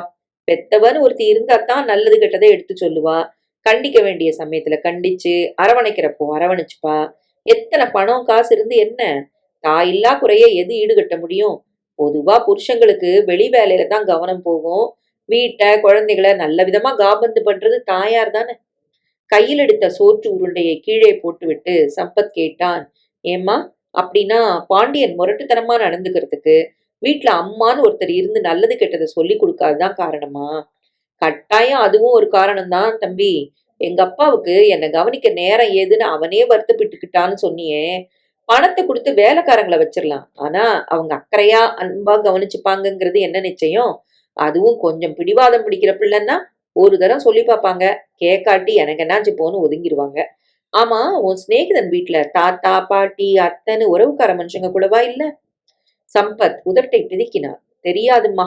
அந்த அளவுக்கு நாங்க இன்னும் பேசிக்கல. சம உயரங்கிறதுனால பக்கத்துல உட்கார்ந்தப்போ 1, 2 விஷயங்கள் மட்டும் தெரிஞ்சுக்க முடிஞ்சது நடுவுல." மீண்டும் யோசனையில் ஆழ்ந்தபடி பேசியவனின் தோளில் கை வைத்து சாரதா லேசாக உலுக்கினாள். "ஐய, சோறு வெரைச்சு போச்சே, முதல்ல சாப்பிடுப்பா. கை கழுவிக்கிட்டு அப்புறமா நிதானமா உன் சிநேகிதனை பத்தி பேசலாம். ஆறி போன சாதத்தை ஒதுக்கு. அதை மோருக்கு வச்சுக்கோ. இந்தா சுட சோறு போட்டு குழம்பு ஊத்துறேன். திரும்ப ஆறிடுறதுக்கு முன்னால சாப்பிட்டு எந்திரி. உங்க அப்பாவுக்கு நீ பள்ளிக்கூடத்துல இருந்து வரப்ப தானும் இங்க இருந்து நாள் அனுபவத்தை கேட்கணும்னு ரொம்ப ஆசை. ஆனா இன்னைக்கு பார்த்து புது சரக்குங்க வந்து இறங்குதான். கிட்ட நின்னு கணக்க சரி பார்க்க வேண்டிய நிர்பந்தம். நான் வர ரொம்ப நாழி ஆயிடுச்சுன்னா எனக்காக காத்திருக்க வேணாம். தம்பிக்கு சாப்பாடு போட்டு படுத்துற சொல்லு. காலையில பேசிக்கலான்னு மனசே ஆகாம சொல்லிட்டு போனாரு. ஆச்சா, மோர் ஊத்தவா?" சாப்பிட்டு முன்னறைக்கு வந்த பிறகும் பாண்டியனை பற்றியே சம்பத் மீண்டும் பேச்செடுத்தான். "அம்மா, என்ன கண்ணா, அவனோட நான் நெருங்கி பழகட்டுமா வேணாமா?" "எவனோட தம்பி?" "பாண்டியனோடதாம்மா. பக்கத்து பக்கத்து சீட்டு. எனக்கு படிப்பு சொல்லி தருவியான்னு வேற கேட்டாம்மா." சம்பத்தின் அருகில் வந்து அமர்ந்த சாரதா அவனை இழுத்து மடியில் தலை வைத்து படுக்கச் செய்தாள். "என்ன தம்பி கேள்வி இது? தாயில்லா பிள்ளை, தகப்பன் கவனிப்பும் கிடைக்கல. நல்லது கெட்டதை எடுத்து சொல்ல யாரும் இல்லாம தவிக்கிற பையனுக்கு கட்டாயம் நம்மளால ஆன ஒத்தாசைய செய்யணும். சம்பத், ஏதோ நல்ல வேளை உன் பக்கத்துல அந்த பையன் வருஷம் பூரா உட்கார போறான். உனக்கு தெரிஞ்ச நல்ல விஷயங்கள் அவனுக்கு சொல்லி கொடுத்து, நாளைக்கு எல்லா விதத்திலையும் ஒசந்தவனா அவன் இருக்க நீயும் உதவி பண்றது தானே நியாயம்." தலையை நிமிர்த்தி சம்பத் அம்மாவை அண்ணாந்து பார்த்தான். அவன் பணத்திமிர காட்டினாலும், மத்த பசங்க மாஸ்டர்ட்ட தப்பா நடந்துகிட்டாலும் கூட, நான் அவனுக்கு நல்ல ஃப்ரெண்டா இருந்து புத்தி சொல்லணும். புரியாத பாடங்களை கத்துக்க ஹெல்ப் பண்ணணும்னா சொல்றீங்கம்மா?" சாரதா குனிந்து மகனின் நெற்றியில் மென்மையாய் முத்தமிட்டாள். "மனுஷனா பொறந்துட்டு இந்த உதவிகளை கூட செய்ய மனசு இல்லைன்னா எப்படி தம்பி? அவன் தாயில்லா பிள்ளை. அத நினைப்புல வச்சுக்கோ. நான் அதிகம் படிக்காதவதான். உலக அனுபவம் எதுவுமே இல்லாதவதான். ஆனாலும் இப்ப என் மடியில படுத்துக்கிட்டு உன் சந்தேகத்தை மனசு விட்டு என்னண்ட கேக்குறியே, இதுல கிடைக்கிற ஒரு நிறைவு, சந்தோஷம் அந்த பிள்ளைக்கு பிறந்த நாளா கிட்டலையே கண்ணா. பாவம், போன ஜென்மத்துல என்ன பாவம் பண்ணுச்சோ இப்ப இப்படி அனுபவிக்குது. எனக்கு என்னமோ உன்னால முடிஞ்ச அளவுக்கு நீ அந்த பையன்கிட்ட அன்பா இருக்கிறது தான் சரியான காரியம்னு தோணுது." அன்றிரவு முழுவதும் காரணமே இல்லாமல் பாண்டியனது வருத்தம் நிறைந்த கண்களும், கண்டிக்கவா, என்னையா, யார் இருக்காங்க அப்படி என்று வார்த்தைகளுமே உள்மனதில் நின்று பிராண்டின. அம்மா கணித்தது போல பாவம் அவன் தாயன்பு அறியாதவன். அதனால் தன் போக்குக்கு இருக்கிறான். நல்ல நண்பர்கள் அமைந்து வயது ஏறி அனுபவங்கள் கூடினால் இந்த முரட்டு சுபாவம் மாறிவிடும். அதற்கு என்னாலான உதவியை நிச்சயம் செய்வேன் என்று குருட்டு யோசனை செய்து தனக்குத்தானே ஒரு முடிவுக்கு வந்தவன் விடிந்த பிறகு அப்பாவிடம் பாண்டியன் செய்த அடாவடி காரியங்களை குறிப்பிடாமல் பொதுவாக மட்டும் கூறினான். செய்து கொண்ட தீர்மானத்தின்படி அன்றும் தொடர்ந்து வந்த நாட்களிலும் இவன் மனது ஏற்காத விஷயங்களை பாண்டியன் மீண்டும் மீண்டும் செய்த போதும் அதனால் வெறுப்படைந்து அவன் நட்பை ஒதுக்கி தள்ளாததோடு, பாவம் தாயில்லாதவன் அறியாமையினால இப்படி நடந்துக்கிறான், நானும் சேர்ந்து ஒதுக்குனா என்ன செய்வான் என்று அவன்பால் ஜனித்து விட்ட உண்மையான அன்போடு எதையும் அளவுக்கு மீறி பாராட்டாமல் இருக்கவும் கற்றுக்கொண்டான். பாடம் போர் அடித்தது. ஆசிரியரின் குரல் காதுகளில் விழுந்ததை புத்தி வாங்க மறுத்தது. வேண்டாம் போ என்று எட்டி உதைத்தது. பிடிக்காததை ஏன் திணிக்கிறாய் என்று முரண்டியது. பெரிதாய் எழுந்த கொட்டாவியை கையை வாய்முன் வைத்து மறைத்த பாண்டியன் சம்பத் அருகில் குனிந்து செம அருவ என்று முணுமுணுக்க சம்பத் உதட்டில் விரலை வைத்து உஷ் என்று எச்சரித்தான். மேஜை மேல் வைத்திருந்த நோட்புக்கை பிரித்து கடைசி பக்கத்தில் ஹிட்லரின் பார்வை என்று ஏனோ நம் பக்கமே இருக்கிறது, மாட்டிக்கொண்டால் தொலைந்தோம் ஜாக்கிரதை என்று எழுதி காட்டினான். ஹிஸ்டரி எடுக்கும் மாஸ்டர் கணேஷ் ராம் ஹசல் ஹிட்லர் மீசையை போல துண்டு மீசை வைத்திருந்ததால் அவருக்கு இவர்கள் வைத்த செல்ல பெயர் ஹிட்லர். குணத்திலும் முன்கோபக்காரராய் இருந்ததால் பெயர் பொருத்தம் நன்றாகவே அமைந்திருந்தது. எனக்கு போர் அடிக்குது, மதியம் கிளாஸை கட் பண்ணிட்டு காசினோல மேட்னி ஷோ பார்க்க போலாமா என்று பாண்டியன் எழுத சம்பத் மறுபடி எழுதினான். மத்தியானம் மேத்ஸ் கிளாஸ் கட் பண்ணா கட்டாயம் உத கிடைக்கும். தவிர அடுத்த வாரம் மந்த்லி டெஸ்ட், நல்லா பாடங்களை கவனிச்சாதானே நிறைய மார்க் வாங்க முடியும். பாண்டியன் உதட்டை பிதுக்கினான். அடுத்த வாரமா? மந்த்லி டெஸ்டா? நான் இருந்தா தானே? ஏன் இல்லாம எங்க போற? ஊட்டிக்கு எங்க புது படத்தோட அவுட்டோர் ஷூட்டிங் பார்க்க. நீயும் வரியா? ஜம்முன்னு இருந்துட்டு வரலாம். நான் வரப்போறதில்ல, நீயும் போக போறதில்ல. மந்த்லி டெஸ்ட்ல உன்னை 50க்கு மேல மார்க் வாங்க பண்றேன்னு சாமுவேல் மாஸ்டர்கிட்ட நான் சவால் விட்டுருக்கேன். உனக்கு மறந்து போச்சா? எப்படி மறக்கும்? அவ்வளவு சுலபத்துல மறக்கக்கூடிய சம்பவமா அது? வழக்கம் போல ஏதோ சில் விஷமம் பாண்டியன் செய்ய பாதிக்கப்பட்ட பையன் சும்மா இல்லாமல் ஆசிரியர் வரைக்கும் சென்று புகார் செய்து விட்டான். அன்றைக்கு சாமுவேல் மாஸ்டருக்கு ஏற்கனவே மூடு சரியில்லை. தலைமை ஆசிரியர் கண்டித்த எரிச்சல் இது வேறு சேர்ந்து கொள்ள பாண்டியன் இங்க் பாட்டில் என் மேல ஊத்துனதுக்கு சம்பத் சாட்சி சார் என்கிற புகாரை விசாரிக்க வேண்டி இருவரையுமே அருகில் வர சொன்னார். அபிஷேக் மேல வேணும்னே இங்க ஊத்துனியா? அபிஷேக் மேல அபிஷேகம் பண்ணாம வேற என்னடா ராஜா செய்வாங்க? இந்த இங்க் அபிஷேகம் வாங்கிக்கிட்டு எங்களை ஆசீர்வாதம் பண்ணணும் என்று கூறியவாறு நண்பன் மேல் காலையில் இங்க் பாட்டிலை திறந்து ஊற்றிய பாண்டியன் பரிதாபமாக முகத்தை வைத்துக்கொண்டு ஆங்கிலத்தில் பதில் கூறினார். நான் வேணும்னு அப்படி செய்யல சார். என் பேனாவுக்கு இங்க் ஊத்திட்டு இருந்தேன். அபிஷேக் ஏதோ கேட்டான், நான் பதில் கூறல. கோபத்தோட கையை தட்டிட்டான். பாட்டில் இங்கு தவறி போய் அவன் மேலேயே கொட்டிடுச்சு. இதுக்கு நான் என்ன செய்ய முடியும்? பொய் மாஸ்டர், அப்பட்டமான பொய். இருந்த இடத்திலிருந்தே அபிஷேக் கத்தினான். சாமுவேல் சம்பத் பக்கம் திரும்பினார். சரி நீ சொல்லு, என்ன நடந்தது? சம்பத் பாண்டியனின் கண்களை ஏறிட்டான். டேய் காட்டி கொடுக்காதடா என்று அவன் பார்வை கெஞ்சியது. சண்டையை துவக்கினதே அபிஷேக் தான் சார். சும்மா இருந்த பாண்டியனை அவன் தான் வாய் வார்த்தைகளால சீண்டுனான். அப்புறம் நண்பன் செய்த அடாவடியை விவரிக்க மனமின்றி சம்பத் மௌனித்தான். சாமுவேல் மாஸ்டர் பொறுமையின்றி டேபிள் மேல் ஒரு தரம் ஓங்கி தட்டினார். நீ வகுப்புல 5 ரேங்க்குள்ள வர நல்ல மாணவன். உனக்கும் இந்த முட்டாளுக்கும் எப்படி சிநேகிதம் வந்ததுன்னு என்னால சத்தியமா புரிஞ்சிக்கவே முடியல.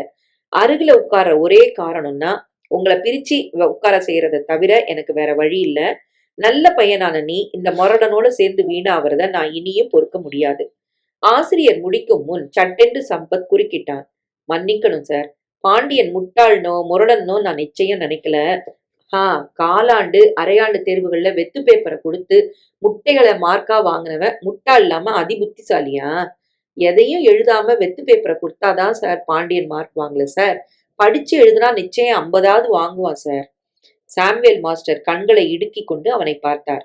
சரி, வர மந்த்லி டெஸ்ட்ல நீ சொன்ன மாதிரி பாண்டியன் 50 மதிப்பெண்களை எல்லா பாடங்கள்லையும் கூட வேணாம், இங்கிலீஷ் கணக்குல வாங்கி காட்டட்டும். அப்புறம் நான் சொன்ன வார்த்தைகளை வாபஸ் வாங்கிக்கிறேன். அன்று துவங்கி கடந்த 15 நாட்களாய் பள்ளி விட்ட பிறகு பாண்டியனோடு சம்பத் மன்றாடுகிறான். மனசு இருந்தால் கவனத்துடன் சேர்ந்து உட்கார்ந்து பாடங்களை படிப்பான், இல்லாவிட்டால் போடா என்று போய்விடுவான். மாத பரீட்சையை சுத்தமாய் மறந்துவிட்டு புரொடக்ஷன் மேனேஜரிடம் காலையில் கூட நான் ஊட்டிக்கு கண்டிப்பா வரேன் என்று கூறியது நடக்காதபடி இந்த சம்பத் முட்டுக்கட்டை போடுகிறானே. அவன் மனது புரிந்த தினசில் சம்பத் புன்னகைத்தான். மறுபடி எழுதி காட்டினார். அவுட்டோர் ஷூட்டிங் உனக்கு புதுசா? இந்த முறை இல்லாட்டா அடுத்த முறை போனா போகுது.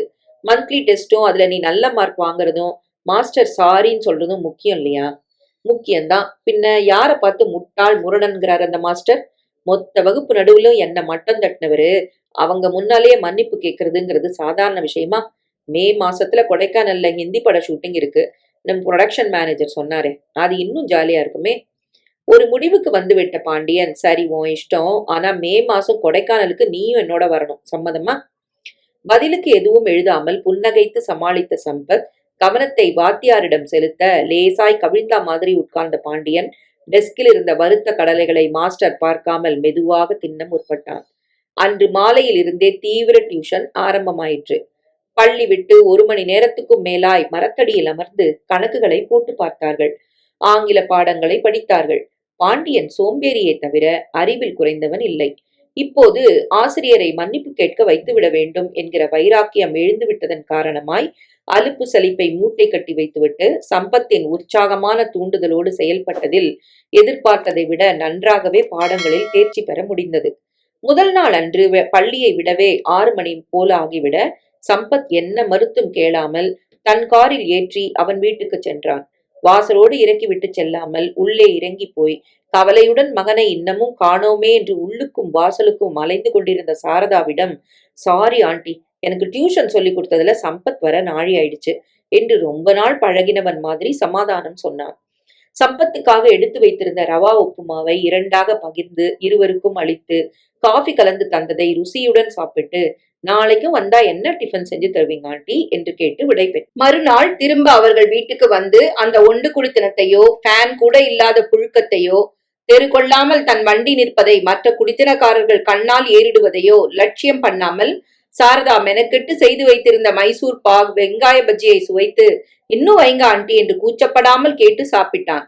அடுத்து வந்த சனி ஞாயிறுகளில் பாண்டியன் அனுப்பிய வண்டியில் ஏறி அவனுடைய வீட்டுக்கு சென்று பாடம் சொல்லிக் கொடுத்து முழு நாளையும் சம்பத் அங்கேயே கழித்தான். 1 வாரம் இதே ஜரூரில் சென்ற பிறகு நடந்த மந்த்லி டெஸ்டுகளில் பாண்டியன் இங்கிலீஷ் கணக்கில் முறையே 56, 62 மதிப்பெண்கள் பெற வகுப்பு முழுவதும் அடுத்த சில நாட்கள் அதே பேச்சாக இருந்தது. அந்த புதன்கிழமை வழக்கம் போல பள்ளி விட்டதும் வீட்டுக்கு கிளம்பின சம்பத்தை, இருடா என்ன அவசரம் என்று பாண்டியன் தடுத்து நிறுத்தினான். என்ன விஷயம் பாண்டியா? ஏதாவது விஷயம் இருந்தா தான் இருக்கணுமா? என் வீட்டுக்கு நீ வரப்போறியா? உங்க வீட்டுக்கு நாம போறோமா? எங்கேயாச்சும் வெளியில? நல்ல வேலை, அப்பா அம்மாட்ட சொல்லாம எப்படிடா திடீர்னு வெளியே போறதுன்னு ஒரு நிமிஷம் பயந்துட்டேன். சரி என்ன விஷயம்? சொல்லத்தானே இருடான்னு நிறுத்தின, அவசரப்பட்டா? வேண்டுமென்றே மரத்தடியில் அமர்ந்து பாட புஸ்தகங்களை படிக்கிற பாவனை செய்து இங்கும் அங்குமாய் விளையாடி கொண்டிருந்த மாணவர்களும் புறப்பட்டு போய் பள்ளி வெறிச்சோடின பின்னர் வாடா என்றபடி பாண்டியன் வகுப்புகள் இருந்த கட்டடத்துக்குள் நுழைந்தான். 8வது 9வது வகுப்புகள் இருந்த 2வது தளத்தை அடைந்து சுற்றுமுற்றும் பார்த்தான். ஒருவரும் இல்லை. பையில் ஏற்கனவே பொறுக்கி வைத்திருந்த கற்களை எடுத்து முதலில் தென்பட்ட டியூப்லைட் மேல் குறிப்பார்த்து எறிந்தான். சிலிங் என்ற ஓசையுடன் அதுக்கு சிதறி விழ சம்பத் பதறிக்கொண்டு பாண்டியனின் கையை பிடித்து இழுத்தான். டே என்னடா செய்யற பைத்தியமாட்டோம்? நியாயமா செய்ய வேண்டியதுதான் செய்யற சம்பத். எது நியாயம்? ஸ்கூல் சொத்தை அழிக்கிறதா? இது எங்க அப்பா கொடுத்த பணத்துல கட்டின பில்டிங். தவிர வருஷா வருஷம் மெயின்டெனன்ஸ்னு வேற வந்து சொலையா வாங்கிக்கிறாங்க. நாளைக்கே டியூப் லைட் உடஞ்சிருச்சு, வாங்கி கொடுங்கன்னு எங்க ஆபீஸ்க்கு வந்து நிக்க போறாங்க, வேணா பாரு. இப்படி உடைக்கிறதுல உனக்கு என்னடா திருப்தி? அப்படி கேளு சொல்றேன். இந்த மாடிக்கு பொறுப்பு எந்த மாஸ்டர் தெரியுமா? நம்ம சாமுவேல் சாரே தான். என்னை பார்த்தா அன்னைக்கு முட்டாள் முரடன்னு சொல்லிட்டு இன்னைக்கு நான் அவ்வளவு மார்க் வாங்கினப்புறமோ, அட நான் அப்படி சொன்னதால ரோஷப்பட்டுட்டு தானே படிச்ச, இல்லாட்டி ஒவ்வொரு வருஷமும் உங்க அப்பா முகத்துல தானே உன்னை பாஸ் ஆக்க முடியும்னு துளி கூட தயக்கம் இல்லாம முழு கிளாஸ் எதிரிலையும் சொன்னப்போ எனக்கு எப்படி இருந்துச்சு தெரியுமா சம்பத்? அட விடுடா, எல்லாருக்கும் தெரியும் நீ கஷ்டப்பட்டு படிச்சு மார்க் வாங்கினது. அப்புறம் என்ன, முழு பரீட்சையிலையும் இப்படியே மார்க் வாங்கி காட்டிட்டா போச்சு. அதை விட்டுட்டு டியூப் லைட்டை உடைக்கிறதுல என்ன லாபம்? லாபம் தான். நாளைக்கு ஹெச்எம் வந்து இந்த மாடியில மட்டும் லைட்ஸ் உடஞ்சு கிடக்குறது சாமுவேல் மாஸ்டர் தான் நிக்க வச்சு கேட்பாரு. புது லைட்ஸ் போடுறது உங்க பொறுப்புன்னு சொல்லுவாரு. வேற வழி இல்லாம எங்க அப்பாட்ட தானே அவரும் வருவாரு. அப்போ இந்த பாண்டியன் யாருன்னு புரியாது. பேசிக்கொண்டே வராந்தாவில் இருந்த 6 டியூப் லைட்டுகளையும் வரிசையாய் உடைத்தான். மூலையில் மணல் மேல் வைக்கப்பட்டிருந்த 3 பானைகளையும் உடைத்துவிட்டு திருப்தியோடு திரும்பினான். பாண்டியன் வைத்த குறி துளி பிசகவில்லை. மறுநாள் காலை பிரார்த்தனை செய்ய முழு பள்ளிக்கூடமும் குழுமிய போது எச்சம் ரொம்ப கடுமையாக யார் இந்த காரியத்தை செஞ்சது என்று வினவினார். துப்பு எதுவும் கிடைக்காமல் போக அஜாக்கிரதையாய் இருந்ததற்காக சாமுவேல் மாஸ்டர் நன்றாகவே வாங்கி கட்டிக்கொண்டார். இப்படி வாரம் பூராவும் மாசம் பூராவும் குயுக்தியாக சிந்தித்து வேண்டாத முரட்டு காரியங்களை தொடர்ந்து பாண்டியன் ஈடுபட்டாலும் கூடவே நண்பர்களுக்கு என சிலவற்றை நல்லவற்றையும் செய்ய தவறவில்லை. அவனுடைய பிறந்த நாளன்று பெரிய ஹோட்டலில் இருந்து பிரம்மாண்டமான சைஸில் கேக் வரவழைத்து வகுப்பில் வெட்டி அத்தனை பசங்களுக்கும் கொடுத்தான். மாருதி புரொடக்ஷன்ஸ் எடுத்த எந்த படமும் வெளியாகும் முன் தன் வகுப்பு மாணவர்களுக்கு என ஞாயிறு அன்று பிரத்யேக காட்சி போட்டு காட்டினான். தீபாவளிக்கு 2 நாட்கள் இருக்கும் போது சிவகாசியிலிருந்து பட்டாசு வானங்களை தருவித்து கார் டிக்கியை நிறைத்து பள்ளிக்கு கொண்டு வந்து பள்ளி விட்டதும் நண்பர்களுக்கு பகிர்ந்து கொடுத்தான். கூடவே கழுதை ஒன்றை பிடித்து வரச் சொல்லி நண்பர்களை சுற்றி நின்று ஆரவாரம் பண்ண அதன் வாலில் எலக்ட்ரிக் சரங்களை கட்டி கொளுத்தி அது பே பே என்ற அடிவயிற்றிலிருந்து கத்தியவாறு மிரண்டு மைதானத்தை சுற்றி சுற்றி வந்ததை கைகொட்டி சிரித்து மகிழ்ந்தான். அந்த சித்திரவதையை காண சகிக்காமலும் அதை தடுத்து நிறுத்த வகை தெரியாமலும் சம்பத் கண்களை மூடி முகத்தை திருப்பிக் கொண்ட நிமிடங்களில் அதையும் சொல்லி காட்டி பாண்டியன் ரசித்து குதிக்கவே செய்தான். கொடைக்கனல் சிலு சிலுவென்று எந்நேரமும் வீசிய குளிர்காற்று யாரோ விரட்டி விட்டா மாதிரி தபதபவென்று மலைமுகட்டிலிருந்து இறங்கி வரும் மேகக்கூட்டங்கள், உயர உயரை வளர்ந்திருக்கும் பைன் யூக்கலிப்டஸ் மரங்களினூடே இங்குமங்கும் மறைந்திருந்து தன் பூக்களால் சுற்றுவட்டாரத்தையே மணக்கச் செய்யும் மக்னோலியா செண்பக மரங்கள், வேலிகளில் கேட்பாரின்றி படர்ந்து பூத்து குலுங்கும் சிவப்பு ரோஜாக்கள், கால் வைத்த இடங்களெல்லாம் மென்மையான கம்பளமாய் முளைத்திருந்த புல்வெளி, கொழுகொழுவென்று திரிந்த பசுமாடுகள், அடர்த்தியான ரோமம் செழுமையுடன் யார் வீட்டிலோ வளர்க்கப்படுபவை என்று நினைக்கும் விதத்தில் வளைய வந்த நாய்கள், நீலவானம் கண்ணை கூச வைக்கும் வெயிலை கண் சிமிட்டும் நாழிகையில் மறையச் செய்து பன்னீராய் தூரும். ஓ, இதென்ன அழகு! இயற்கைக்கு இப்படியெல்லாம் ஜாலம் காட்டுவது கூட சாத்தியமா என்ன? பார்க்க பார்க்க அதிசயித்து போனான் சம்பத். முன்பின் பெற்றிராத அனுபவத்தில் அவன் நொடிக்கொரு தடவை சிரித்து போவதைக் கண்டு பாண்டியன் அவனை சதா சீண்டினான். குறிஞ்சி ஆண்டர் கோவிலுக்கு போகும் வழியில் பாண்டியனின் தந்தைக்கு சொந்தமான பங்களா இருந்தது. வந்து இறங்கியதுமே வீட்டையும் தோட்டத்தையும் சம்பத்துக்கு சுற்றி காட்ட அந்த செழுமையையும் அழகையும் பார்த்தவன் திறந்த வாயை மூட மறந்துதான் போனான். ஒரு கையை பிரித்து வைத்த மாதிரியான தோற்றத்தோடு அகன்று விரிந்திருந்த லேக்கில் படகை வாடகைக்கு எடுத்துச் சென்று தானே லாபகமாய் பாண்டியன் துடுப்பு போட்ட போதும் குதிரைக்காரரிடம் 1 மணி நேரத்துக்கு குதிரையை பேசிக்கொண்டு மிகுந்த கம்பீரத்துடன் சினிமா ஹீரோவை போல சவாரி செய்த போதும் இவனுக்கு தெரியாத வித்தையே கிடையாதா என்று ஆச்சரியப்பட்டான். தினமும் 8 மணி வரை தூங்குவார்கள். மெதுவாக எழுந்து பணியாள் செய்து தரும் டிஃபனை ஒரு பிடி பிடித்துவிட்டு ஏரிக்கு வருவார்கள்.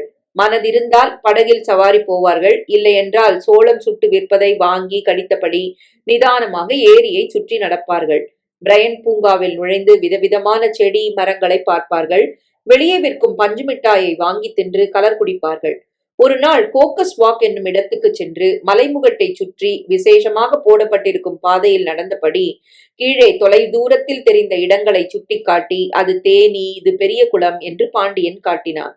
அடுத்த நாள் உயரமாய் நிற்கும் கல் தூண்கள் கொண்ட பில்லர் ராக்ஸ் காண கூட்டிச் சென்றான். இன்னும் ஒரு நாள் வீட்டிலேயே சாண்ட்விச், பூரி, கிழங்கு வகையறாக்களை சமைத்து எடுத்துக்கொண்டு பேரிஜம் ஏரிக்கு பிக்னிக் அழைத்து போனான். பாண்டியனின் உபயோகத்துக்கு என கேட்டபோது கார் ஒன்றை கொடுக்கும்படி அவன் தந்தை சொல்லிவிட்டதால் விரலசைக்க தாசானுதாரர்களாக யூனிட்டில் உள்ளவர்கள் செயல்பட்டனர். ஹீரோ தர்மேந்திராவும் மற்ற முக்கியஸ்தர்களும் ஊர்லேயே பெரிய ஹோட்டலான கால்டன் ஹோட்டலில் தங்கியிருக்கிறார்கள் என்றும் மற்றவர்களின் உபயோகத்துக்கு என தனியாய் பங்களா வாடகைக்கு எடுக்கப்பட்டிருக்கிறது என்றும் பாண்டியன் சொன்னான். ஷூட்டிங் பார்க்க வந்ததாக பேரே ஒழிய ஒரே ஒரு தரம்தான் லேக்கில் ஷூட்டிங் நடந்த போது இவர்கள் காண சென்றார்கள். 2 மணி நேரம் ஒரே இடத்தில் உட்கார்வதற்குள் பாண்டியன் அலுத்து போனான். சொன்ன டயலாகே திரும்ப திரும்ப சொல்லிக்கிட்டு ஒரே போரு. ஷூட்டிங் பார்க்க நான் வரவே மாட்டேன், நீ பார்த்ததில்லையேன்னு தான் உனக்காக வந்தேன் என்று கூறியவன் மறுநாளிலிருந்து அங்க வேணாம்பா, நம்ம இஷ்டத்துக்கு ஜாலியா எங்கேயாவது போலாம் என்று தீர்மானமாக சொல்லிவிட்டான். முதல் நாள் போய் இறங்கி இவர்களுக்கென தனி அறை ஒதுக்கப்பட்டதுமே பாக்கெட்டில் இருந்த சிகரெட் பெட்டியை எடுத்து ஒன்றை உருவி வெகு ஸ்டைலாக பாண்டியன் பிடிக்க துவங்க சம்பத் அதிர்ந்தான். என்னடா அது பாண்டியா, சிகரெட் பிடிக்கிற? ஏன் பிடிக்க கூடாதா? இந்த பழக்கம் உனக்கு இருக்குன்னு எனக்கு தெரியவே தெரியாது. அங்க எவன்டா பிடிப்பான்? ஒரே வெக்க. ராத்திரி தூங்கறதுக்கு முன்னால ஏசி ரூம்ல ஒண்ணு பிடிச்சா பிடிப்பேன். இங்க அப்படி இல்ல. இந்த குளிருக்கு ஷோக்கா இருக்கும். நீயும் வேணா பிடிச்சுதான் பாரேன். ஐயையோ எனக்கு வேணாம்ப்பா. எங்க அப்பா அம்மாவுக்கு தெரிஞ்சா உடைஞ்சு போயிருவாங்க. அப்ப நான் பிடிக்கிறேன், வேடிக்கை பாரு என்று பாண்டியன் வாயில் புகையை இழுத்து உதடுகளை குவித்து கை தேர்ந்த நிமிடன் போல வளையங்களை வெளியிட்டான். இந்த வயசுல சிகரெட் பிடிக்கிறது தப்பு இல்லையா? பெரியவங்க திட்டமாட்டாங்களா என்ற கேள்வி வாய் வரைக்கும் வந்துவிட்டதை சிரமப்பட்டு சம்பத் அடக்கி கொண்டான். கேட்டால் என்ன பதில் கிடைக்கும் என்பது அவனுக்கு தெரிந்ததுதானே. எங்க வீட்லயா பெரியவங்க திட்டுவாங்களா? அப்படி என்ன கரிசனத்தோட கவனிக்க யார் இருக்காங்க என்று பதில் கேள்வி கேட்டால், ஐயோ நண்பன் தாய் இல்லாதவனாயிற்றே, அதை நினைவில் வைத்துக் கொள்ளாமல் பேசி அவன் வேதனையை கிளறி விட்டோமே என்கிற வருத்தம் தான் மேலிடும். எதற்கு வீண் வேதனை? கோடை விடுமுறையின் போது நீ என்னோட கொடைக்கானலுக்கு வரணும்னு பாண்டியன் சொன்னது விளையாட்டுக்கு என்றே சம்பத் நினைத்திருந்தான். ஆனால் சரியாக 10 நாட்களுக்கு முன் ஒரு ஞாயிறன்று காலை 11 மணி இருக்கும். வாசலில் வண்டி வந்து நிற்கும் ஓசை. எட்டி பார்த்தால் பாண்டியன். என்னடா லீவ் விட்டுட்டாங்கன்னு எப்ப பார் தூங்கிட்டே இருக்கியா? ஆண்டி, அங்கிள் நல்லா இருக்கீங்களா? இன்னைக்கு கடை லீவு. அங்கிள் கட்டாயம் வீட்டுல இருப்பார்னு நினைச்சுதா? ரொம்ப சரி. சம்பத், நாளன்னைக்கு ராத்திரி ரயில்ல கிளம்புறோம். தயாரா இருன்னு சொல்லிட்டு போத்தான் வந்தேன். என்ன அங்கிள், உங்க மகனை என் கூட அனுப்ப போறீங்களா? இல்ல எங்க பிள்ளைய பிரிஞ்சு ஒரு வாரம் எங்களால இருக்க முடியாதுன்னு சொல்ல போறீங்களா? தன் போக்குக்கு தடாலடி அடித்து அவன் பேச என்ன பேசுகிறான், எதை குறிப்பிடுகிறான் என்று தலையும் புரியாமல் காலும் புரியாமல் சாரதாவும் கிருஷ்ணனும் விழித்தார்கள். ஒரு நிமிடம் சம்பத்துக்கு கூட பாண்டியன் எங்கு கிளம்பு என்கிறான் என்பது நினைவுக்கு வரவில்லைதான். அப்புறமாய்தான் தன்னோடு கொடைக்கானலுக்கு வருவதை பற்றி பேசுகிறான் என்பதை புரிந்து கொள்ள முடிந்தது. அவர்கள் முகத்தில் இருந்த திகைப்பு பாண்டியனுக்கு சிரிப்பை மூட்டியது. அப்போ எங்களுக்குள்ள போட்டுக்கிட்ட டீல் பத்தி இவன் ஒண்ணுமே உங்ககிட்ட சொல்லலையா? ஏண்டா சம்பத், நம்ம ஒப்பந்தம் பத்தி சொல்லியிருப்பேன்னு நினைச்சுதானே நான் பேசுறேன். சரி, நானே சொல்லிடுறேன். 2 மாசம் முன்னால மந்த்லி டெஸ்ட் வந்தப்போ ஊட்டிக்கு அவுட்டோர் ஷூட்டிங் பார்க்க நான் போறதா இருந்தேன். இவன் தான் இப்ப போகாத, மந்த்லி டெஸ்ட் வருது, நீ படிச்சு நல்ல மார்க் வாங்கி காட்டு, அப்புறமா நீ கொடைக்கானலுக்கு மே மாசம் போறப்ப நானும் கூட வரேன்னா. என்னடா? அரையாண்டு பரீட்சை ஆனதும் ஒரு நாள் பாண்டியனை வகுப்பாசிரியர் மட்டம் தட்டி பேசியதும், நண்பன் மக்கு அல்ல, அவன் மனது வைத்தால் நல்ல மதிப்பெண்கள் வாங்க அவனால் முடியும் என்று ஆசிரியரிடம் தைரியமாக கூறியதும் அல்லாமல், மன்றாடி அவனை படிக்க வைத்து மாச பரீட்சைகளில் மட்டுமல்லாது ஆண்டு இறுதி பரீட்சைகளில் கூட அடுத்தவர் பாராட்டும்படி அவனை தேர வைத்த விவரமெல்லாம் கிருஷ்ணன் தம்பதிக்கு தெரியும் தான். ஆனால் இதென்ன கொடைக்கானல் ஒப்பந்தம்? அது பற்றி மகன் எதுவுமே கூறவில்லையே. அப்பாவும் அம்மாவும் திகைப்புடன் ஒருவரை ஒருவர் ஏறிட்டுக் கொள்வது புரிய அவசரமாய் சம்பத் குறுக்கிட்டான். இல்லம்மா, அந்த மாதிரி டீலுக்கெல்லாம் நான் ஒத்துக்கல. இப்ப போகாதரா, படிச்சு நீ புத்திசாலின்னு நிரூபிக்க வேணாமான்னு கேட்டப்போ சரி நான் ஒத்துக்கிறேன், ஆனா மே மாசம் நீ என்னோட கொடைக்கானலுக்கு வரணும்னு பதிலுக்கு கேட்டான். நான் பதில் எதுவும் சொல்லல, விளையாட்டுக்கு தான் அப்படி பேசுறான்னு நினைச்சேன். ஆனா இப்போ அவன் தயக்கத்துடன் பேச பாண்டியன் பயம் எதுவும் இல்லாமல் தலையை பின்னுக்கு தள்ளி பெருசாய் சிரித்தான். சரிடா, நீ வாய் விட்டு எதுவும் சொல்லல. ஆனா நான் விளையாட்டுக்கு கேட்கல, சீரியஸா தான் கேட்டேன். நினைப்ப வச்சுக்கிட்டு யூனிட் புறப்படுற தேதி நிச்சயம் ஆனதும் நேரா வந்திருக்கேன். அங்கிள், நிஜமா சொல்றேன், என்னோட எவ்வளவோ ஃப்ரெண்ட்ஸ் பழகிருக்காங்க. ஆனா அவங்கெல்லாம் நான் சொல்லதை கேட்பாங்களே தவிர அவங்க சொல்ற பேச்ச நான் கேட்டதில்ல. அப்படி கேட்ட ஒரே ஃப்ரெண்டு இவன் தான். என்னமோ தெரியல, இவன் என் நன்மைக்குத்தான் எதுவுமே சொல்றாங்கிற நம்பிக்கை ஏற்பட்டு போச்சு. அதனாலதான் அப்போ இவன் சொன்னதுக்கு நான் கட்டுப்பட்டேன். பதிலுக்கு இவனும் என் ஆசையை நிறைவேற்றுறது தானே நியாயம். என்ன அங்கிள், என்னோட அவனை அனுப்புவீங்கல்ல? ஆண்டி, நீங்க எடுத்து சொல்லுங்க. என்ன பதில் கூறுவதென்று புரியாமல் கணவர் தவிப்பது விளங்க நிலைமையை சமாளிக்க சாரதா சிரித்தாள். பின் இரு தம்பி காஃபி கலந்து எடுத்துட்டு வர என்றவாறு உள்ளே எழுந்து போனாள். சமையல் கட்டில் காஃபி கலந்த நிமிடங்களில் விடாமல் பாண்டியன் பேசுவது காதில் விழுந்தது. நீங்க எதுக்கும் கவலைப்பட வேணாம் அங்கிள், அங்க எங்களுக்கு சொந்த பங்களா இருக்கு. என் கூடவே சம்பத் இருப்பான். ஒரு வாரம் இல்ல, மிஞ்சி போனா 10 நாள் தான். நீங்க சரின்னு சொல்வீங்கன்ற நம்பிக்கையில தான் டிக்கெட் கூட எடுக்க சொல்லிட்டேன். ப்ளீஸ் ஏமாத்தாதீங்க. பாண்டியன் காஃபி குடித்த நாழிகையில் கிருஷ்ணன் மனைவியை ஏறிட்டு புருவங்களை உயர்த்தினார். என்ன பதில் சொல்லட்டும் என்று அந்த பார்வை கேட்டது. உங்க இஷ்டம் என்று சாரதா தலையசைக்க கிருஷ்ணன் செருமிக் கொண்டார். சம்பத் மேல நீ இவ்வளவு பிரியம் வச்சிருக்கிறத பாக்குறப்போ சந்தோஷமா தான் இருக்கு தம்பி. ஆனா கொடைக்கானல் குளிர் பிரதேசம், அந்த மாதிரி குளிர் எல்லாம் அவனுக்கு பழக்கம் இல்ல. அங்க போய் அவரை முடிக்க விடாது பாண்டியன் குறுக்கே பாய்ந்து பேசினான். இல்லாட்டி என்ன அங்கிள், பழக்கப்படுத்திக்கிட்டா போகுது. என்கிட்ட ஏகப்பட்ட ஸ்வெட்டர்ஸ் உள்ளன் துணிமணிலாம் இருக்கு. அதை அவனும் யூஸ் பண்ணிக்கிட்டோம். இதெல்லாம் ஒரு பிரச்சனையா? சரின்னு சொல்லுங்க. ஒரு வழியாய் அவர்களை பேச விடாது செய்து சரி என்று மட்டும் சொல்ல வைத்து, பிறகு நாளன்னைக்கு 6 மணிக்கு வர ரெடியா இருடா என்று சொல்லி பாண்டியன் புறப்பட்டு போனான். பெற்றவர்கள் கேட்கும் கேள்விகளுக்கு பதில் கூறுவதை தவிர்க்க வேண்டி, நான் சங்கரன் வீட்டுக்கு கேரம் ஆட போறேன் என்று சொல்லிவிட்டு சம்பத்தும் வெளியே போனான். அன்றிரவு ஒரு தூக்கம் தூங்கிவிட்டு காரணமில்லாமல் திடுக்கிட்டு சம்பத் விழித்த போது அருகில் உறங்காமல் அப்பாவும் அம்மாவும் பேசிக் கொண்டிருப்பது புரிந்தது. பாண்டியன் வந்து போனதை குறித்துதான் பேசுகிறார்கள் என்பதை புரிந்து கொள்ள முடிய கண்களை மூடியபடி சம்பத் அசையாது படுத்தபடி கேட்டான். நான் அதுக்கு சொல்லல சாரதா. அவன் ரொம்ப பெரிய வீட்டு பிள்ளை. அவனோட பழக்க வழக்கம் ஆசையெல்லாம் நம்ம பையனுக்கு வந்துடக்கூடாது. பாரு, அந்த பயம்தான் எனக்கு. படிப்புல புத்தி போகாம சுகங்கள்ல கவனம் போயிடுச்சுன்னா நாளைக்கு இவன் தான் கஷ்டப்படுவான். அம்மா மென்மையாய் சிரிப்பது சம்பத்துக்கு கேட்டது. உங்க பயம் எனக்கு புரியுதுங்க. ஆனா அப்படி அகல கால் வைக்க ஆசைப்படுறவன் நம்ம சம்பத் இல்ல. அத மறந்துடாதீங்க. அந்த பிள்ளையே சொல்லிடுச்சே, யார் பேச்சையும் கேட்காத என்னையே படிக்க வச்சது இவன் தான்னு. நினைப்பிருக்கா? பாண்டியன் தாயன்பு உணராத பையன். பணம் இருந்தும் அன்போட கண்டிக்க நாதி இல்லாத பிள்ளை. எனக்கு என்னமோ அவன் கூட சம்பத்தை ஒரு தரம் அனுப்புறதுல தப்பு எதுவும் இல்லைன்னு தோணுது. நம்மளால முடியாது, அந்த பிள்ளை மூலமாவது இவனுக்கு கிடைச்சா அதுல எனக்கு சந்தோஷம்தான். ஒருத்தருக்கு ஒருத்தர் அவங்க ஆதரவா இருக்கிறது நல்லது தானே. அப்புறம் உங்க இஷ்டம். அம்மாவின் அந்த தெளிவான பேச்சு அப்பாவையும் தெளிய வைத்து விட்டது. மறுநாளே தெரிந்தது. முதலாளியிடம் தன் கணக்கில் எழுதி கொள்ளும்படி சொல்லிவிட்டு மாலை வீடு வரும்போது ஒரு ஸ்வெட்டர், 2 ஜதை சாக்ஸ்களை கொண்டு வந்தவர் வீட்டுக்கு திரும்பும் வழியில் புதிதாய் ஒரு ஜோடி லெதர் ஷூக்களையும் வாங்கி வந்து நீட்டினார். அப்புறம் என்னடா, இயற்கை காட்சியோட கவர்ச்சியில மயங்கிட்டியா? இல்ல கவிஞர் கண்ணதாசன் மாதிரி ஏதாவது கவிதை எழுதலான்னு யோசனை பண்றியா? 5 நிமிஷத்துல 10 தரம் கூப்பிட்டேன், பதிலே இல்லையே. நண்பனின் குரல் கேட்டு சம்பத் திரும்பினான். பாண்டியனை ஏறிட்டு புன்னகைத்தான். இந்த கொடைக்கானலோட அழக பார்க்க பார்க்க ஆள பரவசமாக்குதுடா. அது சரி, மணி 11 வரியா? போட்ல ஒரு ரைட் போயிட்டு வரலாம். இன்னைக்கு தானே கடைசி நாள். கிளம்பினார்கள். 1 மணி நேரம் போல தண்ணீரில் இப்படியும் அப்படியும் படகை அலைக்கழித்து விட்டு கை நிறைய அல்லிப்பூக்களை பறித்துக் கொண்டு கரையில் இறங்கிய போது பசி வயிற்றை கிள்ளியது. கார் வர வேணான்னு நீ சொன்னதை கேட்டது மகா தப்புடா. இப்ப இந்த வெயில்ல அவ்வளவு தூரம் நடந்து போனோம். சரியான பசி வேற. சிடுசிடுத்த பாண்டியனின் கையை அன்போடு சம்பத் பற்றி கொண்டான். சாரிடா, இன்னைக்கு கடைசி நாள். ஆசை தீர நடக்கலான்னு நினைச்சேன். அதான். ஏதாவது வாங்கி சாப்பிட்டு போலாமா? வேண்டாண்டா என்றான் கெஞ்சலாய் சம்பத். அங்க ஏழுமலை உனக்கு பிடிச்ச ஐட்டங்களை செஞ்சு வச்சுக்கிட்டு காத்திருப்பாருடா. வீணா அவரை ஏமாத்துறது நியாயமா? இப்படி ஏதாவது சொல்லி என்னை எதையுமே செய்ய விடாத. நல்ல ஃப்ரெண்டுடா நீ. நண்பனின் கோபம் பொய்யானது என்பது விளங்க அவன் தோளில் கையை போட்டு அணைத்தவாறு வேகமாய் நடந்தான் சம்பத். டெலிபோன் எக்ஸ்சேஞ்ச் அலுவலகம் அருகில் வலது பக்கம் திரும்பி கான்வென்ட் ரோடு ஏற்றத்தில் மூச்சிறைக்க நடந்தவர்களை ஒரு மூதாட்டி வழிமுறித்தார். 60 வயது இருக்கும். பட்டையாய் நெற்றியில் விபூதி, கையில் கூடை நிறைய தேங்காய், பழம், பூ. தம்பிகளா, குறிஞ்சி ஆண்டர் கோவிலுக்கு போற வழி எதுன்னு தெரியுமா? இதென்ன தொல்லை என்கிற எரிச்சலுடன் பாண்டியன் நான்சென்ஸ் என்று முணுமுணுக்க சம்பத் ஓரடி முன்னே வந்தான். நாங்க அந்த பக்கம்தான் போறோம் பாட்டி. எங்களோட வந்தீங்கன்னா வழி காட்டுறோம். நீ நல்லா இருக்கணும் தம்பி. இன்னைக்கு கிருத்திகை. முருகனோட தரிசனம் இல்லாம நான் சொட்டு தண்ணி கூட குடிக்க மாட்டேன்.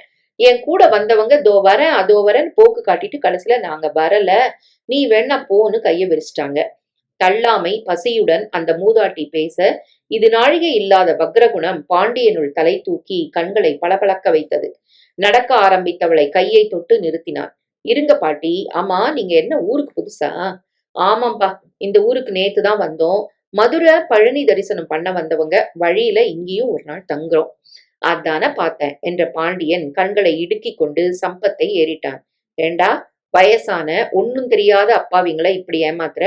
உன் விளையாட்டுக்கு ஒரு எல்லையே இல்லையா என்று அதட்டியவன் மீண்டும் கிழவியை பார்த்து கனிவுடன் பேசினான். இவன் எப்பவும் இப்படித்தான் பாட்டி. வேண்டாத வம்புல மாட்டிக்கிறதே வழக்கமா போச்சு. உங்ககிட்ட வேணும்னே தப்பு வழி சொல்லி இவன் ஏமாத்துறான். பாட்டி, குறிஞ்சி ஆண்டர் கோவிலுக்கு போற பாதை இது இல்ல. இப்படியே இறங்கி லேக்க ஒட்டி நடந்தீங்கன்னா சுமார் 1.5 கிலோமீட்டர் தூரம் போன அப்புறம் லோயர் ஷோலா ரோடுன்னு வலப்பக்கமா ஒரு பலகையில சின்னதா எழுதியிருப்பாங்க. அந்த தெருவுல கடைசி வீடு ஜெமினி கணேசன் வீடு. யார கேட்டாலும் சொல்லுவாங்க. அவர் வீட்டை அடுத்து முருகன் கோவில். குறிஞ்சி ஆண்டர் கோவிலுக்கு எப்படி போகணும்னு யாரையும் வழி கேட்காதீங்க. ஜெமினி கணேசன் பங்களாவுக்கு பாதை எதுன்னு கேளுங்க, கரெக்டா சொல்லுவாங்க. காலம் கெட்டு போச்சு பாட்டி. கோயிலுக்கு வழி கேட்டா ஜனங்களுக்கு தெரியாது. ஆனா சினிமாக்காரங்க வீட்டை கேட்டா கரெக்டா சொல்லுவாங்க. நீங்க போங்க, ஏற்கனவே உங்களுக்கு நாழி ஆயிடுச்சு. அவன் பேசி முடித்ததும் பாட்டி சம்பத்தை கோபத்துடன் முறைத்தாள். நாசமா போறவனே, இப்படி வயசானவங்களை அலக்கழிக்கிறது கூட உனக்கு ஒரு விளையாட்டா? நீ உருப்பிட மாட்ட. இந்த தம்பி என்ன சமயத்துல தடுத்ததோ நான் பிழைச்சனோ. கடங்கார நாய், நீ நாசமாத்தான் போவ. அடிக்குரலில் அவனை சபித்தவள், நீ நல்லா இருக்கணும் தம்பி என்று இவனை வாயார வாழ்த்திவிட்டு கான்வென்ட் ரோடிலிருந்து வேகமாக இறங்கி ஏரியை ஒட்டிய சாலையில் நடக்க பாண்டியன் வயிற்றை பிடித்து கொண்டு சிரிக்க முற்பட்டான். நடந்தவற்றை நம்ப முடியாமல் திகைத்து நின்ற சம்பத்தின் முதுகை தட்டி பாண்டியன் இன்னும் உறக்கச் சிரித்தான். நீ நாசமா போவ, உருப்பிட மாட்ட. ஆனா நீ நல்லா இருக்கணும் தம்பி.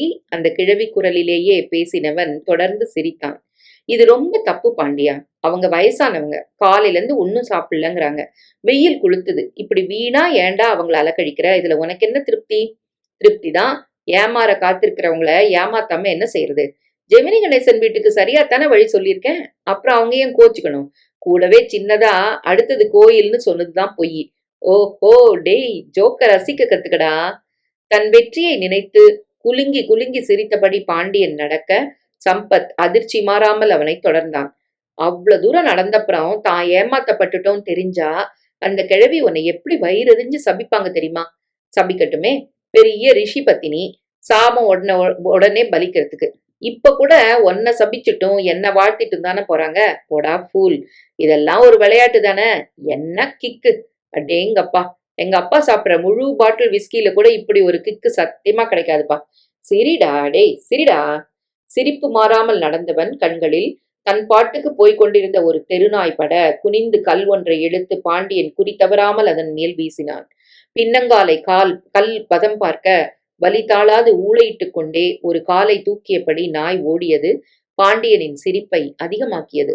பாண்டியனுடன் பழகிய இத்தனை மாதங்களில் எழாத வருத்தம் குபீரென்று அன்று சம்பத்துக்குள் முட்டியது.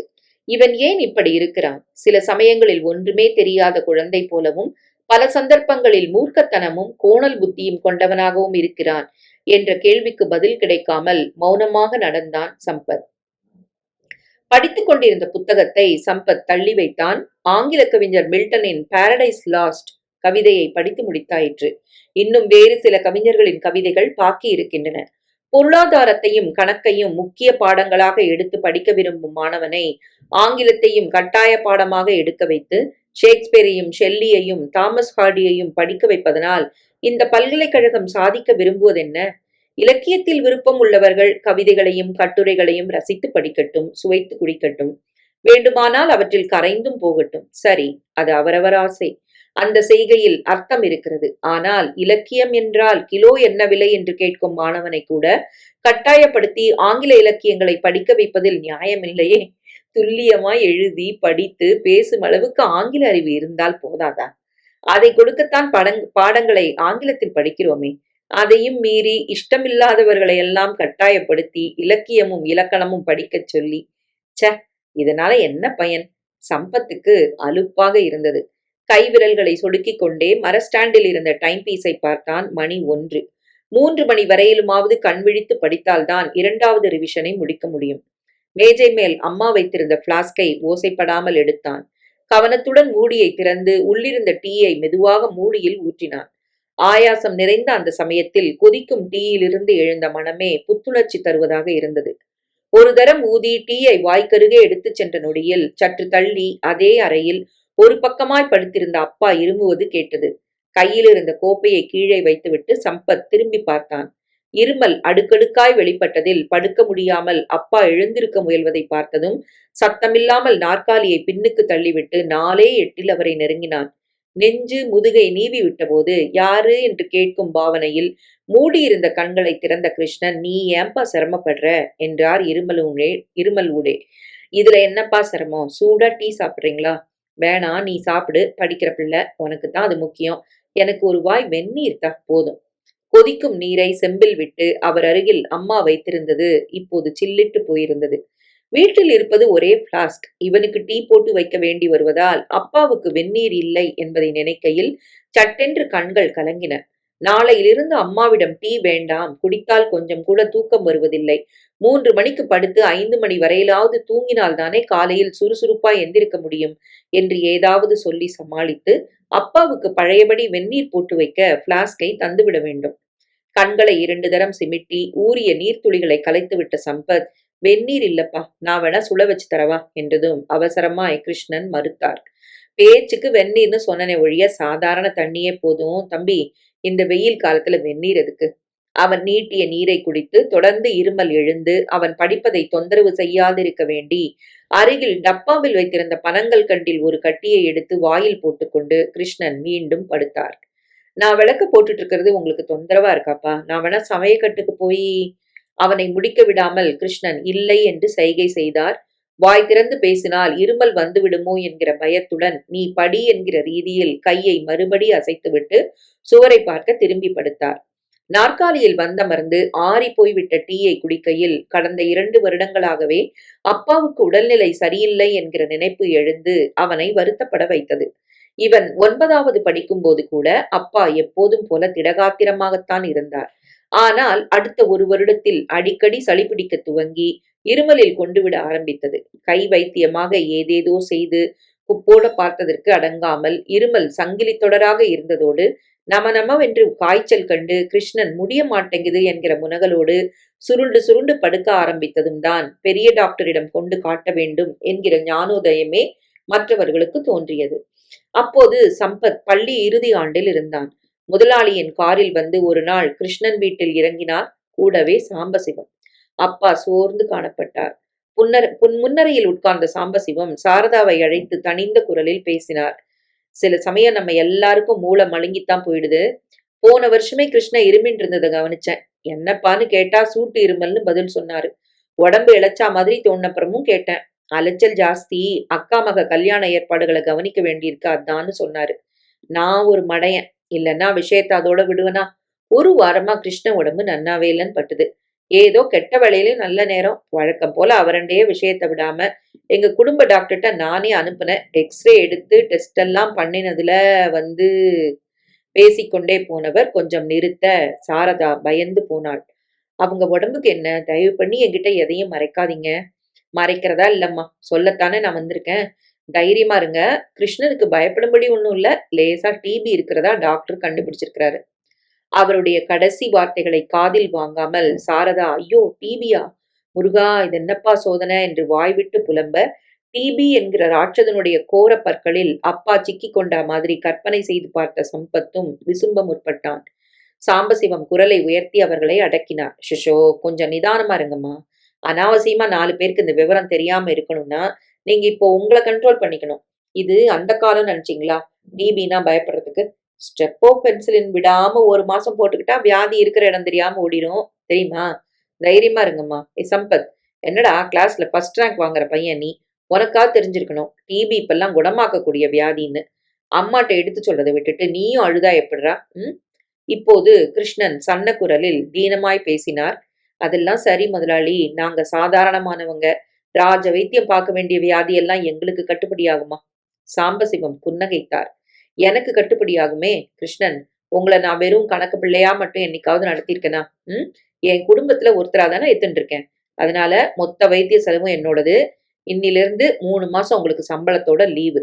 தினம் எங்க டாக்டர்கிட்ட போய் ஊசி போட்டுன்னு வந்து அவர் சொல்றபடி மருந்தெல்லாம் தவறாம சாப்பிடுங்க. புஷ்டியான ஆகாரமா சாப்பிடணும்னு டாக்டர் சொன்னாரு. இந்த கவர்ல 200 ரூபா வச்சிருக்கேன். 2 வேளையும் ஹார்லிக்ஸ் பால் பழம்னு அவருக்கு கொடுங்கம்மா. கவனிக்கும்படி கவனிச்சா 3 மாசத்துல ஆள் பழைய கிருஷ்ணனா ஆயிட மாட்டாரா? தெய்வம் போல் அன்று முதலாளி பேசிவிட்டு போனது எத்தனை தெம்பை தந்தது என்று சம்பத் இப்போது நினைத்து பார்த்தான். அவர் சொன்னபடி 1 மாசம் ஊசி போட்டுக் கொள்வதற்குள் அப்பாவிடம் நல்ல முன்னேற்றம். வாய் ஓயாமல் எழுந்த இருமல் காணாமல் போயிற்று. உடம்பில் லேசாய் சதை கூட போட்டது. ஜுரமும் சோர்வும் மறந்தன. 2ஆம் மாதத்திலிருந்து வெட்டியாய் உட்கார்ந்திருப்பது கஷ்டமாக இருக்க கடைக்கணக்கு புஸ்தகங்களை வீட்டுக்கு வரவழைத்து கணக்குகளை சரிபார்த்து கிருஷ்ணன் எழுத ஆரம்பித்தார். அப்போதெல்லாம் விடுமுறை என்பதால் கூட உட்கார்ந்து கூட்டல் கழித்தலில் சம்பத்தும் உதவ ஆரம்பித்தான். அப்படி ஆரம்பித்ததுதான் கல்லூரியில் பியூசி சேர்ந்த பிறகும் அடுத்து வந்த 2 விடுமுறைகளிலும் கடைக்கே சென்று அப்பாவுக்கு கணக்குகள் எழுதுவதில் கூடமாட உதவுவது தொடர்ந்தது. இதில் கிருஷ்ணனுக்கு மட்டுமல்ல, முதலாளி சாம்பசிவத்துக்கும் ஏக பெருமை. இந்த காலத்து பசங்க மாதிரி இல்லாம சம்பத் பொறுப்போட சமத்தா நடந்துக்கிறத பாக்குறப்போ அவன் மேல நாம வச்சிருக்கிற நம்பிக்கை வீண் போகலன்னு தோணுது. கிருஷ்ணன், தங்கமான பிள்ளைய பெற்றிருக்கிறீங்க, அதை நினைச்சு சந்தோஷப்பட்டுக்கங்க என்பார் இவன் காது படவே. எங்கேயோ பல்லி ஒன்று அமானுஷ்யமாய் கக் கக் கக் என்று கத்த சம்பத் திடுக்கிட்டு நிமிர்ந்தான். மணி 1:30. அரை மணி நேரம் போல வெட்டியாய் ஏதேதோ பழைய நினைவுகளில். தலையை ஒரு தரம் கோபத்துடன் உலுக்கிக் கொண்டு மேஜை மேல் பிரிந்து கிடந்த புஸ்தகத்தை கையில் எடுத்தான். முதல் பக்கத்தில் குறுக்குவாட்டத்தில் காணப்பட்ட டி பாண்டியன் என்கிற கையெழுத்து பார்வையில் விழுந்தது. அது பாண்டியனின் புத்தகம்தான். முதல் டேர்ம் முடிந்த பின்னர், நான் காலேஜுக்கு வரப்போறதில்லன்னு தீர்மானம் பண்ணிட்டேன். இனிமே இந்த புக்ஸ் எல்லாம் எனக்கு எதுக்கு? நீயே வச்சுக்க. நீ வாங்காததும் நல்லதா போச்சு என்று கூறி இவரிடம் ஒப்படைத்த புத்தகங்களில் ஆங்கில கவிதைகள் புத்தகமும் ஒன்று. பள்ளிகளில் படித்த வருடங்களில் கடைசி வரை இருவரும் அருகருகே அமர்ந்தார்கள் என்றாலும், கூடுமான வரையில் இணைபிரியாமல் இருந்தார்கள் என்றாலும், இவன் வார்த்தைக்கு மதிப்பு கொடுத்து பாண்டியன் ஓரளவுக்கு படித்தது உண்மைதான் என்றாலும், ஏனோ 8வது முடித்தபோது கோடை விடுமுறையில் இவனோடு அவன் கொடைக்கானலுக்கு போய்விட்டு வந்த மாதிரி அப்புறம் மற்றொரு முறை நடக்கவே இல்லை. 9வது படிக்கும்போது ஒரு விடுமுறையில் பெரியப்பா செத்துப் போனார். மற்றதின் போது விருந்தாளிகள் ஊரிலிருந்து வந்து விட்டார்கள். இன்னொரு வருடத்தில் அத்தை மகளுக்கு சென்னையில் கல்யாணம். பொறுப்பு பூராவும் கிருஷ்ணன் தலையில். மற்றொரு விடுமுறையில் விளையாடும் போது கீழே விழுந்து கையில் எலும்பு முறிவு. அப்புறம் கிருஷ்ணனின் உடம்பு. ஆக ஏதோ ஒரு காரணம் குறுக்கே நின்று தடுத்து பாண்டியனோடு விடுமுறையை கழிக்க வெளியூர் போவது என்பது நடக்காத விஷயமாயிற்று. ஒவ்வொரு விடுமுறையின் போதும் கூப்பிட்டு கூப்பிட்டு அலுத்து போன பாண்டியன், போடா இனிமே நீயே வரேன்னு சொன்னாதான், தானா கூப்பிடுற போதில்ல என்று சொல்வதற்கும், இருவரும் பள்ளி படிப்பை முடித்து லயோலா கல்லூரியில் ஒன்றாக பியூசி சேர்வதற்கும் சரியாக இருந்தது. தினமும் காலையில் சம்பத் வீட்டுக்கு மோட்டார் சைக்கிளில் பாண்டியன் வருவான். சேர்ந்து கல்லூரிக்கு போவார்கள். ஆனால் இதுவும் சரியாய் ஒரு மாசத்துக்குத்தான். கல்லூரியில் சேர்ந்து 4 வாரம் கூட பூர்த்தியாகாத நிலையில் பாண்டியனுக்கு மாபாரமாய் மஞ்சள் காமாலை கண்டது. அதிலிருந்து சிரமப்பட்டு மீள்வதற்குள் அப்பெண்டிசிட்டிஸ், குடல்வால் வயிற்றுக்குள் வெடித்துவிட எமர்ஜென்சி ஆபரேஷன் செய்ய வேண்டிய அவசியம் எழுந்து எப்படியோ பிழைத்தான். அதுவும் இதுவுமாக சேர்ந்து ஆளை அலைக்கழித்ததில் கல்லூரிக்கு 3 மாதங்கள் போல விடுப்பு எடுக்க வேண்டி வந்தது. என்னதான் வாரத்துக்கு 3 முறை சம்பத் அவனை சந்தித்து பாடங்களை விளக்கி நோட்ஸ் எடுத்து கொடுத்தாலும் அந்த 3 மாதங்களில் படிப்பு பாண்டியனுக்கு துப்புரவாய் கசந்து போனது நிஜம். நான் நல்லா யோசனை பண்ணி ஒரு முடிவுக்கு வந்துட்டேன்டா. எங்க அப்பாவோட தொழிலை கவனிச்சுக்க நான் படிச்ச படிப்பே போதும். வர்ற 1ஆம் தேதியில இருந்து நான் ஆபீஸ் போறேன். காலேஜ் படிப்புக்கு குட் பை தான். அப்பா கூட ஒத்துக்கிட்டாரு. அதனால என் புக்ஸ் எல்லாம் நீ எடுத்துக்க. அவன் தீர்மானமாக கூறிய பின் மௌனிப்பதைத் தவிர சம்பத்தால் வேறு எதுவும் செய்ய இயலவில்லை. அடுத்து வந்த நாட்கள், மாதங்களில் பாண்டியனின் நடை, உடை, பழக்க வழக்கங்கள் என்று அத்தனையிலும் வெளிப்படையாக மாற்றங்களை காண முடிந்ததோடு இவர்கள் சந்திப்பதும் குறைய ஆரம்பித்தது. தினமும் குடிப்பதும், ஹீரோயின்களோடு வேலை கெட்ட வேலைகளில் சுற்றுவதும், வாயை திறந்தாலே லட்சக்கணக்கில் பேசுவதும் அப்போதிலிருந்துதான். இத்தனையையும் மீறி அதிசயமாய் பாண்டியன் மாலை நேரங்களில் வண்டியோடு வந்து கிளம்புடா என்றால் இவன், சாரிடா நாளைக்கு டெஸ்ட் இருக்கு என்பான்.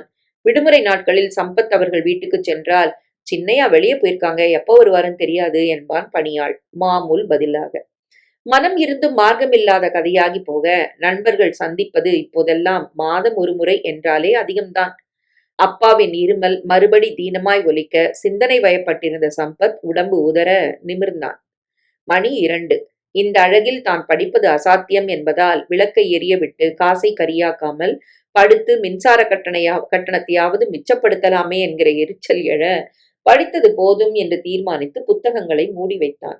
விளக்கை அணைத்துவிட்டு பாயை மேஜை அருகிலேயே விரித்து தலைகாணியை வைத்து காலை நீட்டி படுத்து கண்களை மூடிக்கொண்டான். கிருஷ்ணனுக்கு பிள்ளை பிகாம் முடித்ததும் ஆடிட்டர் லக்ஷ்மணனிடம் பயிற்சி பெற்று CA பாஸ் செய்து அவரைப் போலவே பெரிய ஆடிட்டராக வரவேண்டும் என்று கழுத்து மட்டும் ஆசை. தான் கணக்கு பிள்ளை உத்தியோகம் பார்த்தோம். பிள்ளை அதே கணக்கில் தேர்ச்சி பெற்று ஊரில் பிரபலமான சார்ட்டர்ட் அக்கவுண்டன்டாக திகழ வேண்டும். அப்படி செய்தால் அப்பா பார்த்த வேலையையே பிள்ளை செய்கிற மாதிரி ஒரு நிறைவு. கணக்கு எழுதி பிழைக்கிற வேலையா என்று சிலர் இவர் காதுபடவே அலட்சியமாய் பேசியதை உடைத்திருகிற தினசில், அதே கணக்கு பார்க்கிற வேலையில என் மகனை உச்சாணி கொம்புல உட்கார வச்சிருக்கேன் பாருங்கன்னு சொல்லணும், சொல்லாம சொல்லி காட்டணும். ஒருவேளை இது நிறைவேறாவிட்டா மகனை கட்டாயம் IASக்கு படிக்க வச்சு டவாலி பியூன் பின்தொடர வர கலெக்டர் ஆக்கி பெருமிதத்துல நிமிர்ந்த நெஞ்சுடன் வலம் வரணும். இந்த 2 கனவுகளும் ரொம்ப வருஷங்களா இதயத்தில் வேர்விட்டதில் சம்பத் பிகாம் முதல் வகுப்பில் தேர்ச்சி பெற்றதும், எந்த வேலைக்கும் நீ போக வேண்டிய நிர்பந்தம் இல்ல, ஆடிட்டர் லட்சுமணன் வெளிநாட்டுக்கு போயிருக்கிறாரு, 2 மாசம் ஆகும் திரும்ப, வந்ததும் அவரை போய் பாரு, உன் விஷயமா ஏற்கனவே முதலாளி பேசியிருக்கிறாரு, ஏதோ ஒரு காரணத்தால அவர் நீ அப்ரெண்டிஸா சேர முடியாம போச்சுன்னா IAS பரீட்சைக்கு தயார் பண்ணி எழுதுற வழியை பாரு. இந்த வருஷம் முடியாட்டி பயப்பட வேண்டாம், அடுத்த வருஷம் நல்லா படிச்சு எழுதிக்கலாம். நீ சின்ன பையன், அவசரம் எதுவும் இல்ல. வார்த்தை வார்த்தையாய் அப்பா பேச அவரை எதிர்த்து பேச திராணியின்றி சம்பத் மௌனித்தான்.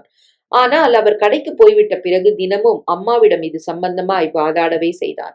இவர் மனசுல என்ன நினைச்சிட்டு இப்படி பேசுறாருமா? திடகாத்திரமா இருக்கும்னு நினைப்பா. நாளுக்கு நாள் நடக்க கூட முடியாம உடம்பு பலவீனமாயிட்டு வருது. இந்த நிலையில இவரை உட்கார வச்சு சோறு போடுறது என் கடமை இல்லையா? அத பத்தி என்ன பேச விடாம போய் ஆடிட்டு இருப்பாருன்னு ஓயாம விரட்டுறாரே. சிஏ படிக்கிறதுக்கும் அப்புறம் பிராக்டிஸ் ஆரம்பிச்சு சம்பாதிக்கிறதுக்கும் குறைஞ்சபட்சம் 6 இல்ல 7 வருஷம் ஆகும். அது வரைக்கும் இருமிக்கிட்டே உசுர கையில பிடிச்சுக்கிட்டு எனக்காக இவர் உழைச்சு ஓடா போவாராமா? என்னம்மா இது? நீங்களும் இந்த அக்கிரமத்தை பார்த்துக்கிட்டு பேசாம இருக்கீங்க. என்னை என்ன தம்பி பண்ண சொல்ற? அப்பாவோட பிடிவாத குணம் உனக்கு புதுசா? அதெல்லாம் எனக்கு தெரியாதும்மா. நான் பேங்க் வேலைக்கு நுழைவு பரீட்சை எழுத போறேன். செலக்ட் ஆனா துவக்கமே ரூ. 700 தெரியுமா? தொடர்ந்து வேலை பார்த்துக்கிட்டே பேங்க் எக்ஸாம்லாம் எழுதி பாஸ் பண்ணிட்டா ஆபீசர் ஆறதும் மேல் ப்ரமோஷன் வாங்குறதும் ரொம்ப சுலபம். வேணும்னா இவர் சந்தோஷத்துக்கு நான் ஐஏஎஸ் பரீட்சை எழுதுறேன். இடையில பேங்க் வேலை கிடைச்சிருச்சுன்னா நான் கண்டிப்பா அதை ஒத்துக்கத்தான் போறேன். அப்பா உழைக்க விட்டுட்டு என்னால அதை பார்த்துட்டு சும்மா இருக்க முடியாதுமா. ப்ளீஸ் நீங்களாவது புரிஞ்சுக்கங்க. சாரதா புரிந்து கொண்டாள். பெற்றவர்களுக்கு இப்படி ஒரு உத்தமமான பிள்ளை எத்தனை பேருக்கு அமைவார்கள் என்பது சந்தோஷத்தில் கண்ணோரங்களில் பூத்த நீர்ப்பூக்களை துளைத்துக் கொண்டாள். மகனின் பேச்சில் நியாயம் இருப்பதை உணர முடிய 1 வாரம் கழித்து அவள்தான் சம்பத்தை, முதலாளி சாம்பசிவத்தை தனியாக சந்தித்து நிலைமையை விளக்கச் சொன்னாள். சாம்பசிவம் குறுக்கே ஒரு வார்த்தை பேசாமல் சம்பத்தின் வாதத்தை கேட்டார். கேட்டதை முழுமையாக ஏற்றார். நீ எதுக்கும் கவலைப்படாத சம்பத். பேங்க் என்ட்ரன்ஸ் எக்ஸாம தயங்காம எழுது. இன்னி தேதியில பேங்க் வேலை அருமையான உத்தியோகம் தான். இப்போதைக்கு அப்பாட்ட எதுவும் சொல்லாத, எல்லாம் நான் பாத்துக்கிறேன். அவர் அறிவுரைக்கு கீழ்ப்படிந்து அப்பாவுக்கு தெரியாமலேயே சம்பத் பேங்க் நுழைவு பரீட்சை எழுதினான், தேர்வு பெற்றான். பிகாம் படித்த 6ஆம் மாதம் எவருக்கும் எளிதில் கிடைக்காத பேங்க் வேலை உத்தரவுடன் சாம்பசிவத்தின் ஆலோசனைப்படி கடைக்கு சென்று அப்பாவை முதலாளியின் எதிரிலேயே சந்தித்தான். அன்றைக்கு சாம்பசிவம் என்னவெல்லாம் கூறி கிருஷ்ணனை சம்மதிக்க வைத்தார். கிருஷ்ணனும் கடைசியில் எப்படி மனசு மாறி பிள்ளையை ஆசீர்வாதம் பண்ணி வேலைக்கு அனுப்பினார் என்பதெல்லாம் ஒரு தனி கதை. அது இப்போது நமக்கு இங்கே வேண்டாம். சம்பத் பேங்கில் சேர்ந்தான். கற்பூர புத்தியின் துணை கொண்டு வேலைகளை கச்சிதமாய் கற்று தெரிந்து கொண்டான். அதிகாரிகளிடமும் வாடிக்கையாளர்களிடமும் அடக்கமாய் நடந்தவன். சக அலுவலர்களிடையே, அது பியூன் ஆனாலும் சரி, வலிய போய் நட்புடன் பழகினான். கேட்காமலேயே அவர்கள் வேலையிலும் உதவினான். ஆபீசராகும் தகுதியை பெற்றுத்தரும் பரீட்சைகளை கவனத்துடன் படித்து எழுதி தேர்ச்சியும் பெற்றான். அப்பா மனதுக்கு நிறைவு தரும் விதத்தில் சீக்கிரம் 2500 ரூபாய் சம்பளம் வாங்கும் இளநிலை அதிகாரியாகவும் பதவி உயர்வு பெற்றான். இத்தனையும் ஆர்ப்பாட்டமில்லாமல் நடந்தது ஒரு பக்கம் என்றால், பேங்கின் டிவிஷனல் மேனேஜராக பதவி வகித்து ரிட்டையர் ஆகும் தருணத்தில் இருந்த சந்தானத்தின் கண்களில் இவன் அலாதியாய் விழுந்து தன் கடைசி மகளை இந்த பையனுக்கு கட்டி வைத்தால் என்ன என்கிற எண்ணம் வளர்ந்தது மற்றொரு பக்கம். சந்தானம் வசதியான குடும்பத்தை சேர்ந்தவர். 4 குழந்தைகள், 2 பையன்கள், 2 பெண்கள்.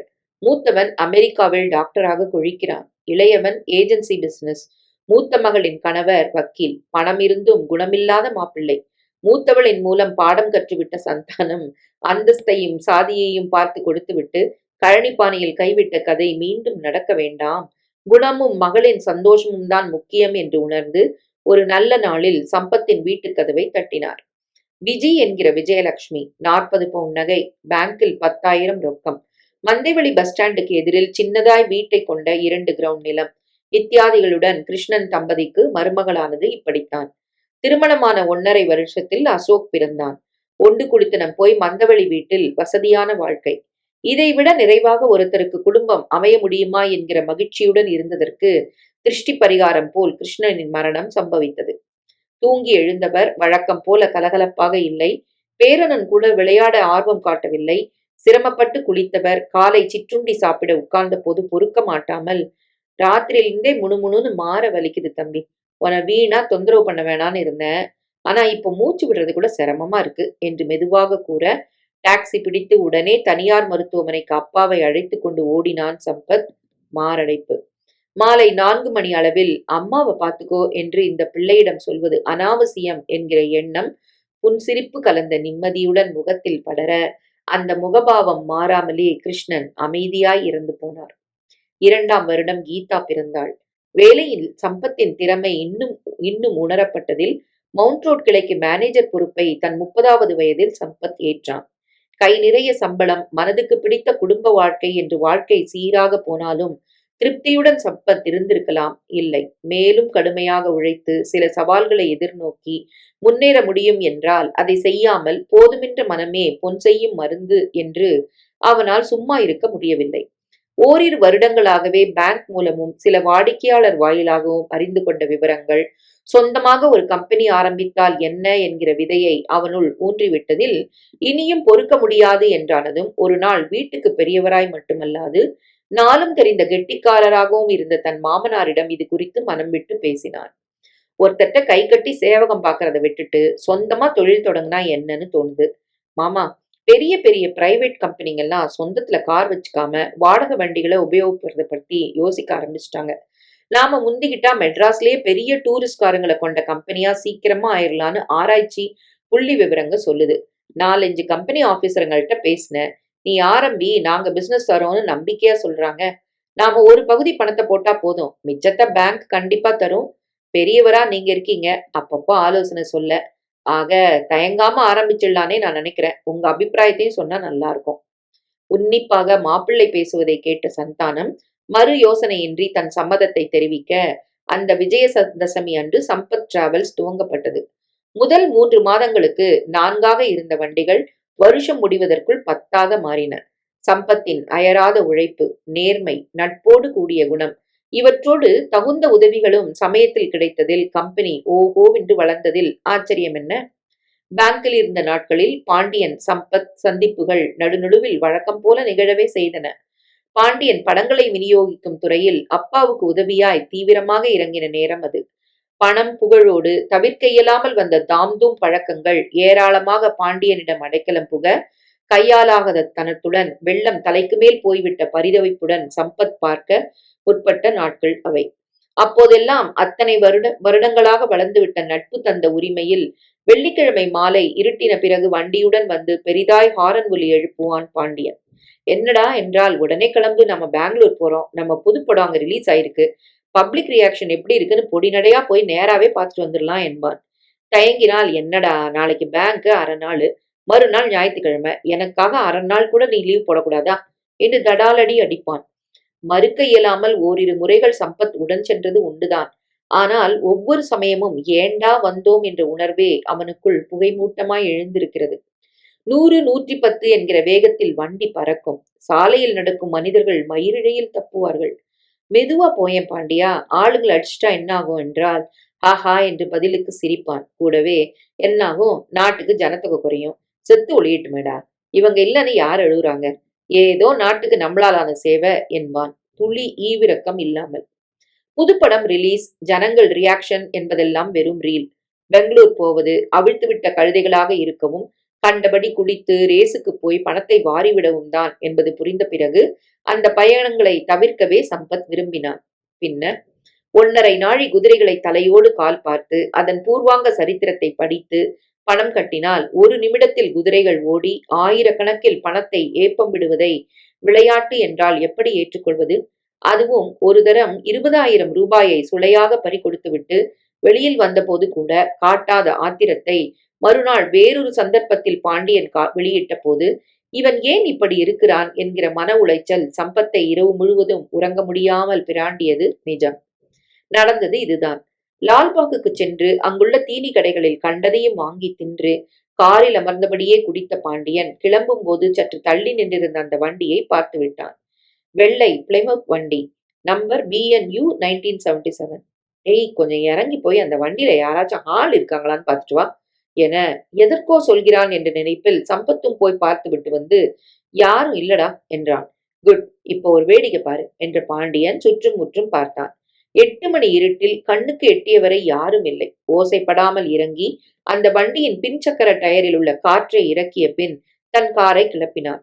வேண்டுமென்றே வேகமாக சென்று பிளைமவுத் வண்டியின் முன்பக்கமும் பக்கவாட்டிலும் நன்றாக மோத இந்த செய்கையை சற்றும் எதிர்பாராத சம்பத் திடுக்கிட்டான்.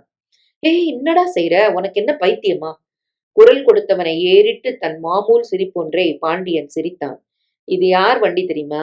நேத்து நான் ரேஸ்ல பணத்தை தொலைச்சதும் ஆடத் தெரியாத மடையெல்லாம் ஏன் தான் ரேஸ்க்கு வராங்களோன்னு பொதுவா கேட்டு நையாண்டியா சிரிச்சானே, அந்த சோகன்லால் வண்டி. இட் ஃபார் டேட், அதுக்கு இது சரியா போச்சு. இப்படி பழி வாங்குறப்ப உன் காரும் அடிபடுதே, அதை மறந்துட்டியா? பாண்டியன் தோளை குலுக்கி சிரித்தான். எனக்கு ஒரு கண்ணு போனாலும் அவனுக்கு 2 கண்ணு போதே. எனக்கு முன்பக்க மட்கார்ட்ல மட்டும்தான் அடி. அவனுக்கு கார் முன்பக்கமும் சைடு பக்கமும் நசுங்கி போச்சே. ஐயா கேர்ள் ஃப்ரெண்டோட வந்திருப்பாரு. இப்ப திரும்பி போக கூட வழி கிடையாது. எப்படி என் சாமர்த்தியம்? ஹோட்டலுக்கு வந்து சேர்ந்த பிறகும் சோகன்லாலின் முகம் போகும் விதத்தை, அவன் படப்போகும் சிரமங்களை கற்பனை பண்ணி பார்த்து பாண்டியன் சிரித்துக் கொண்டே இருந்தான். நல்ல வேளையாக சம்பத்துக்கு திருமணமான பிறகு இங்க வா அங்க வா என்று சம்பத்தை இழுத்தடிப்பது குறைந்து அடுத்து வந்த மாதங்களில் சுத்தமாய் நின்றும் போனது. அப்புறம் ஒரு நாள் நினைத்த நினைப்பில்லாமல் ரேபன் கூலிங் கிளாஸும் ரோலக்ஸ் வாட்சும் 555 சிகரெட்டுமாய் வெளிநாட்டு காரில் வந்தவன், மெட்ராஸ்ல அப்பா பிசினஸ் சரியா இல்ல, அதனால பெங்களூரோட போயிட போறோம். உன்னை பார்க்காம இருக்கிறது கஷ்டம்தான், ஆனா பிழைப்புன்னு ஒண்ணு இருக்கே. லெட்டர் போடுறேன், பேங்க்குக்கு போன்ல கூப்பிடுறேன், சரியா என்று சொல்லி போனான். என்ன காரணமோ தெரியவில்லை. லெட்டரும் எழுதவில்லை, போனிலும் அழைக்கவில்லை. Out of sight out of mind என்பார்களே, அப்படியா? தெரியவில்லை. அது நடந்து இருக்கும் வருடங்கள் 10க்கும் மேலேயே. அப்படி போனவன்தான் பெங்களூரில் என்ன ஆனான், ஏது செய்கிறான் என்ற எந்த விவரமும் தெரிந்து கொள்ள வாய்ப்பின்றி, பொதுவாக நண்பர்களை சந்திப்பது கூட சாத்தியமில்லாமல் சொந்தமாக தொழில் ஆரம்பித்துவிட கவனம் பூராவும் சம்பத்துக்கு அதில் போய்விட்டது. நடுநடுவில் நண்பனின் நினைப்பு வராமல் போகவில்லை. வரும்போதெல்லாம் பாண்டியன் தான் முரட்டு சுபாவம் குறைஞ்சு முதிர்ச்சி அடைஞ்சு இப்பவாவது நிம்மதியா வாழ்ந்தா சரி, பாவம் சின்ன வயசுல இருந்தே சரியான வழிகாட்டி அரவணைப்பு இல்லாம வளர்ந்தவன் என்று சில நிமிடங்களுக்கு ஆதங்கப்பட்டுக் கொள்வான். அன்று போனவன் தான் இத்தனை வருடங்கள் கழித்து அத்தனையும் இழந்துவிட்டு பிச்சைக்காரன் மாதிரி வந்திருக்கிறான். இன்று இமிகிரேஷன், கஸ்டம்ஸ் எல்லாம் முடிந்து டிராலியில் பெட்டிகளை வைத்து தள்ளியவாறு வெளியில் வந்த சம்பத் தன்னை வரவேற்க வந்திருந்த சந்தானத்தை கவனித்துவிட்டு கையசைத்தான். அருகில் வந்ததும் டிராலியை சந்தானம் பிடித்து தன் பக்கமாய் இழுத்து கொண்டார். வாங்க, பிரயாணம் வசதியா இருந்ததா? இருந்தது. ஆமா, நீங்க ஏன் மாமா இந்த வேலை கட்ட வேலையில ஏர்போர்ட்டுக்கு வரணும்? வண்டி அனுப்பியிருந்தா போதுமே. நல்லா செய்ய விடுவாளே உன் பொண்டாட்டி என்று சொல்லும் விதத்தில் சந்தானம் சிரித்தார். நீங்க போறீங்களா இல்ல நான் போட்டுமான்னு விஜி கேட்டப்புறம் வேற அப்பீல் ஏது? இதற்குள் வண்டியை காரோட்டி கொணர்ந்து நிறுத்த டிக்கியை திறந்து பெட்டிகளை வைத்தார்கள். வீட்டை நோக்கி பயணித்த நாழிகையில் போன காரியம் எப்படி முடிஞ்சது என்று சந்தானம் கேட்டார். பிரச்சனை எதுவும் இல்லாம நல்ல விதமா முடிஞ்சிருச்சு மாமா. சிங்கப்பூர் ஏர்லைன்ஸ், மலேசியன் ஏர்லைன்ஸ் எல்லாருமே லைசன்ஸ் கொடுக்க தயாரா இருக்காங்க. எதிர்பாராம மிஸ்டர் லீக்வானை சந்திச்சது நம்ம அதிர்ஷ்டம். அவர் சிங்கப்பூர்லயே பெரிய டிராவல் ஏஜென்சியோட சொந்தக்காரரு. தாய்லாந்து, பிலிப்பைன்ஸ், ஜப்பான் நாடுகள்ல இருந்து 20-30 டூரிஸ்டுகளை 2 மாசத்துக்கு ஒரு தரம் அனுப்புனா தென்னிந்தியா பூராவும் 15 நாள்ல நல்லவித வசதிகளோட சுத்தி காட்டுற பொறுப்பை ஏத்துக்க முடியுமா? அப்படின்னா கூட்டாளிகளா நாம இணைஞ்சு செயல்பட வாய்ப்பு இருக்குன்னு சொன்னாரு. கண்டிப்பா முடியும். ஊருக்கு போய் 10 நாள்ல எல்லா விவரங்களோடையும் தொடர்பு கொள்றேன்னு சொல்லியிருக்கேன். ஒரு நல்ல வாய்ப்பு. மாமா, இங்கிருந்து அனுப்புறதோட அங்கிருந்து நல்ல குரூப் டூர்களை வரவழைக்கிறது பிசினஸை எடுத்தெடுப்புலயே சூடு பிடிக்க உதவும். நாளைக்கு மொத்த காரியமா இதைத்தான் கவனிக்கணும். சம்பத்தின் குரலில் விரவி இருந்த உற்சாகத்தை புரிந்து கொள்ள முடிய, ஜமாய்ச்சிருவோம். நீங்க முதல்ல வீட்டுக்கு போய் நல்லா படுத்து தூங்குங்க. அவர் சரியா தூங்கி 10 நாளா இருக்கும்னு விஜி புலம்பிட்டே இருக்கா என்றார் சந்தானம். அதுவும் சரிதானே. டெல்லிக்கு ஒரு நாள் வேலை என்று போனது 3 நாட்களாக இழுத்துவிட, விமானம் 4 மணி நேரம் தாமதமாகி இரவு 1 மணி அளவில் வந்திறங்கியவன் மறுநாள் முற்பகல் விமானத்தில் சிங்கப்பூர் சென்று விட்டான். கிடைத்த ஒரு காலை பொழுதும் சிங்கப்பூர் வேலைக்கு பேப்பர்கள் தயாரிப்பதில் ஓடிவிட, தூக்கமாவது ஒன்றாவது. சிங்கப்பூரிலும் தினமும் ஏதேதோ வேலைகள், விருந்துகள். விஜய் குறிப்பிட்டது போல வெந்நீரில் குளித்து ஊறுகாயை தொட்டுக்கொண்டு தயிர் சாதமாய் சாப்பிட்டு விட்டு எந்த தொந்தரவுமின்றி 8 மணி நேரமாவது உறங்கி எழுந்தால்தான் உடம்பு உடம்பாகும். விஜய் இவனுக்காக விளக்கை எரிய விட்டு கொண்டு வரவேற்பறையிலேயே காத்திருந்தாள். நீ தூங்கக்கூடாதா? மணி என்ன தெரியுமா? 2. காலையில பேசிக்கிட்டா என்ன? கொஞ்சலாய் அவன் அதட்டியதற்கு புன்னகையை பதிலாக தந்து ட்ரிப் எப்படி இருந்துச்சு என்று கேட்டாள். Very good, very useful. அசதியை பாராட்டாமல் பெட்டிகளை திறந்து அத்தனை வேலை நடுவிலேயும் அவளுக்காகவும் குழந்தைகள் மற்றவர்களுக்காகவும் வாங்கி வந்திருந்த சாமான்களை பரத்தினான்.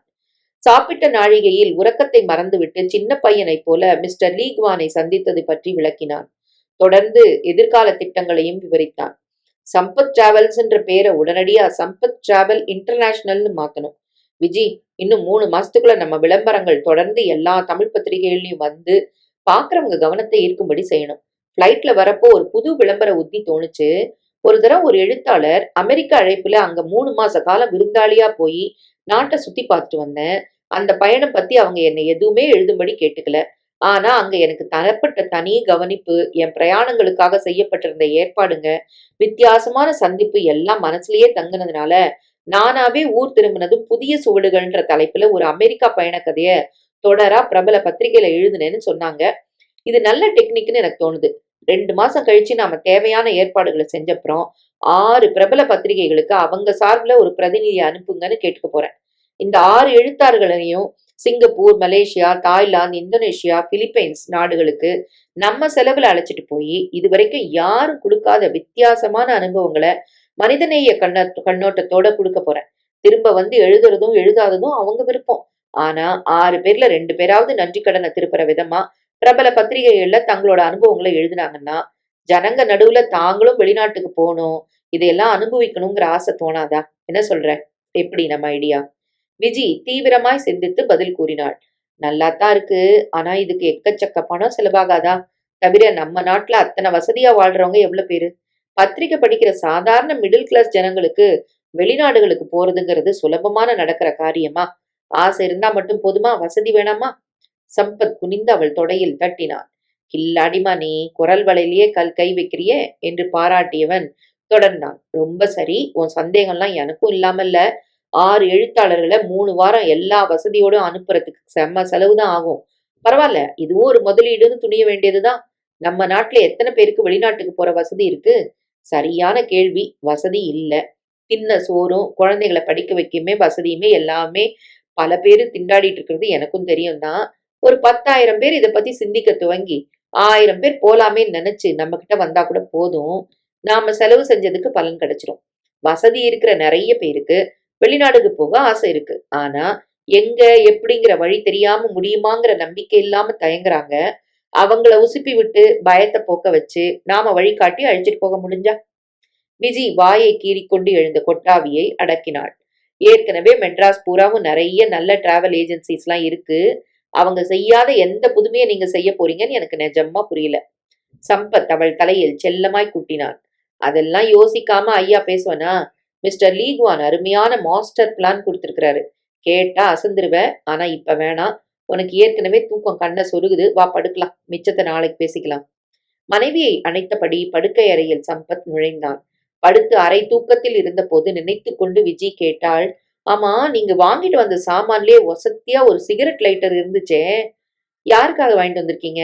எனக்கு தெரிஞ்சு உங்களுக்கு வேண்டியவங்க யாருமே சிகரெட் பிடிக்கிறது இல்ல. அப்படியே பிடிச்சாலும் அதை நீங்க என்கரேஜ் பண்ண மாட்டீங்களே. சம்பத் திரும்பி அவளை அணைத்தான். என்னடா இன்னும் இந்த கேள்வி வரலையேன்னு பார்த்தேன். அது என் ஆதி நாளைய சிநேகிதன் பாண்டியனுக்கு. விஜி, முன்னெல்லாம் அவன் எப்படி வாழ்ந்தான், இப்ப எப்படி ஆயிட்டான்னு நினைக்கிறப்போ வருத்தமா இருக்கு. அவனை உற்சாகப்படுத்ததான். சம்பத்தை முடிக்க விடாமல் விஜி அவசரமாய் குறுக்கிட்டாள். ஐயோ, நீங்க பாண்டியன் சொன்னதும் எனக்கு நினைவுக்கு வருது. பிரபு 4 தரம் போன் பண்ணிட்டாருங்க. அவசரமா பேசணும், எப்ப வருவாருன்னு கேட்டாரு. சம்பத் புருவங்களை உயர்த்தினான். என்ன விஷயமா விஜி? தெரியல, ஆனா பதட்டமா பேசின மாதிரி பட்டுச்சு. நான் கூட கேட்டேன். முக்கியமான விஷயம்னா சொல்லுங்க, அவர் போன் பேசுறப்போ சொல்றேன்னு கேட்டேன். இல்ல, சம்பத் கிட்டே பேசிக்கிறேன்னு சொல்லிட்டாரு. பிரபு சாதாரணமா பேசினாலே பதட்டமா இருக்க மாதிரி தான் தெரியும். ஒன்னும் இருக்காது. வர வாரம் ரோட்டரி மீட்டிங்ல பேச விஐபி கிடைக்கல, ஏற்பாடு பண்ணுன்னு சொல்லத்தான் கூப்பிட்டுருப்பான். பேச்சு அதோடு முடிந்தது. ஆனால் அரைகுறை தூக்கத்தில் எதற்காக 4 தரம் அழைக்க வேண்டும்? அப்படி என்ன தலைபோகிற அவசரம் என்கிற கேள்வி எழ, காலையில் எழுந்ததும் முதல் வேலையாய் பிரபுவோடு பேசிவிட வேண்டும் என்று தீர்மானம் பண்ணிக்கொண்டு தூக்கத்தில் ஆழ்ந்தான். காலையில் எழுந்ததும் இவன் வாங்கி வந்த சாமான்களை பார்த்து குழந்தைகள் பரவசப்பட்டு போன அமர்க்களத்தில் பிரபு சுத்தமாய் நினைவிலிருந்து நழுவித்தான் போனான். 11 மணி அளவில் ஆபீஸுக்கு வந்தவன் மேனேஜர் அக்கவுண்டன்ட்டை அழைத்து செய்ய வேண்டிய வேலைகளை பட்டியல் போட்டான். சிங்கப்பூர் ஏர்லைன்ஸ், மலேசியன் ஏர்லைன்ஸ் நிறுவனங்களின் உள்ளூர் அதிகாரிகளோடு தொடர்பு கொண்டு போன காரியம் வெற்றி என்று தெரிவித்துவிட்டு முருகன் கொணர்ந்து வைத்த காஃபியை எடுத்து உறிஞ்சிய நிமிஷம் தொலைபேசி அழைத்தது. பிரபு. எப்ப வந்த சம்பத்? உன் ஒய்ஃப் நான் கூப்பிட்டதா சொல்லலையா? சொன்னாங்க பிரபு, காலையில தான் வந்தேன். நானே உன்னை கூப்பிடணும்னு இருந்தேன். அதுக்குள்ள நீயே கால் பண்ணிட்ட. சொல்லு, என்ன விஷயம்? சில நொடிகளுக்கு பிரபு தாமதித்து பிறகு பேசினான். நீ சிபாரிசு செஞ்சு வேலைக்கு அனுப்பின ஆளு கலெக்ஷன் ஆன பணத்தை பேங்க்ல கட்ட போனவன் பணத்தோட கம்பி நீட்டிட்டான் சம்பத். கையில் இருந்த கோப்பை அதிர்ந்தது. எப்போ? இன்னியோட 4 நாளாச்சு. எவ்வளவு பணம்? 38,000. மை காட், என்னாலே நம்ப முடியல சம்பத். 1 வாரம் எவ்வளவு அக்கறையா உழைச்சான் தெரியுமா? பெரிய இடத்து பிள்ளைன்னு நீ சொன்னதை நம்பி அத்தனை பெரிய தொகையை எடுத்து கொடுத்து பேங்க்ல கட்ட அனுப்புன. கடவுளே கடவுளே, பாண்டியனுக்குள் இப்படி ஒரு திருட்டு புத்தியா? முரட்டு குணம் உண்டு, அடாவடி உண்டு, அடுத்தவர்களை மதிக்காத அலட்சியம் உண்டு, தெரியும். ஆனால் இப்படி கேவலமாக நடக்கும் எண்ணம் இருப்பது தெரியாதே. ரிசீவரை பிடித்திருந்த விரல்கள் நடுங்குவதை சம்பத்தால் உணர முடிந்தது. நாக்கு உலர்ந்து போயிற்று, பேச மறந்து போய்விட்ட மாதிரி இருந்தது. சம்பத், இருக்கேன். ரொம்ப அதிர்ச்சியா இருக்கு. என்ன சொல்றதுனே புரியல. இவன் பேசுவதற்காக பிரபு காத்திருப்பது புரிந்தது. சம்பத் நிதானத்தை வரவழைத்துக் கொண்டு பேசினார். மத்தியானம் 3 மணிக்கு நீ எங்க இருப்ப? ஹோட்டல்ல தானே? நான் அங்க வந்து உன்னை பாக்குறேன். But I am really sorry Prabhu, very very sorry. தொடர்பை துண்டித்த பிறகு மேஜையில் கைகளை ஊன்றிக்கொண்டு அதில் தலையை கவிழ்த்து கொண்டான் சம்பத். எப்பேற்பட்ட நம்பிக்கை துரோகம்! பெரிய குடும்பத்தில் பிறந்தவன், பெருந்தன்மையோடு நடந்து கொள்வான் என்று நம்பியதை ஏமாற்றி விட்டானே. அம்மாவின் அன்பு உணராமல் வளர்ந்த பிள்ளை, அதனால் மனிதர்களிடம் எப்படி நடந்து கொள்வதென்று புரியாமல் இருக்கிறான்.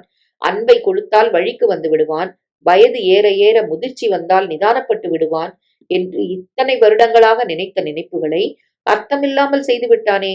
துவக்கத்தில் உண்டான அதிர்ச்சி குறைய சம்பத்தினுள் கோபம் மண்டியது. உட்கார பிடிக்காமல் எழுந்து இப்படியும் அப்படியும் நடந்தான். ஜன்னல் திரைச்சீலையை விலக்கிவிட்டு நகத்தை கடித்தபடி வெளியே வெறித்தான்.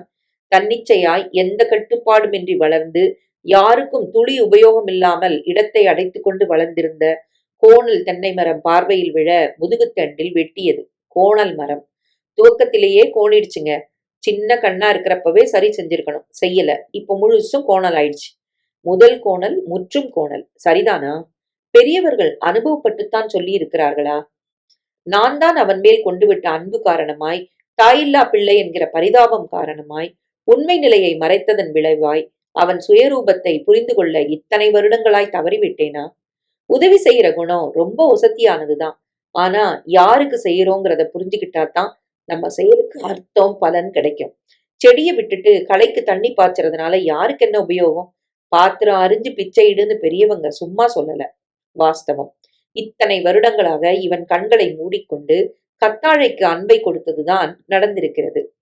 அதுவும் முட்களை பரப்பிக்கொண்டு பெரும் புதராக வளர்ந்து யாருக்கும் எந்த உபயோகமும் இல்லாது போனதுடன் தன் பாட்டுக்கு போவோர் வருவோர்களை காயப்படுத்தியதுதானே இத்தனை வருடங்களாக நடந்து கொண்டிருக்கிறது. முதல் கோணல் முற்றும் கோணல் என்று உணர். பாத்திரம் அறிந்து பிச்சையிடு. அன்பை கொடுத்தாலும் தகுதியானவர்களுக்கு கொடு. செய்யும் காரியம் நல்ல விளைவுகளை தருகிறதா என்று சிந்தித்து செய். இல்லை, செய்யவில்லை. தான் செய்யாததோடு அடுத்தவர்களையும் இழுத்துவிட்டு அனாவசியமாய். சம்பத்தின் மனசு குலுங்கியது. சில நிமிடங்கள் அப்படியே நின்று கோணல் மரத்தை வெறித்த போது செய்ய வேண்டியது என்ன என புரிந்து போயிற்று. மேஜைக்கு திரும்பி வந்து கேஷியரை இன்டர்காமில் அழைத்தான். வந்தவரிடம் பேங்க் திறந்திருக்கும்ல, உடனே வண்டி எடுத்துட்டு போய் என் கணக்குல 38,000 ரூபாய் எடுத்து ஒரு கவர்ல போட்டு என்கிட்ட கொடுங்க என்று கூறி அனுப்பினான். கண்களை மூடிக்கொண்டு இருக்கையில் சாய்ந்து உட்கார்ந்தான்.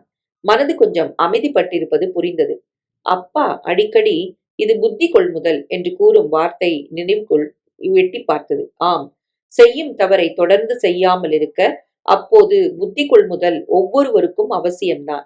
எனக்கு இந்த அறிவு வர, ஞானோதயம் தோன்ற இத்தனை வருடங்கள் ஆகியிருக்கின்றன. மதியம் பணத்தை பிரவிடம் கொடுக்கும்போது அவன் நீ ஏன் தரணும் என்று வாங்க மறுக்கலாம். ஆனாலும் இது என் கடமை. எனக்கு உண்மை நிலை புரிய நான் கொடுக்கும் விலை என்பதை புரிய வைத்து ஏற்க செய்ய வேண்டும்.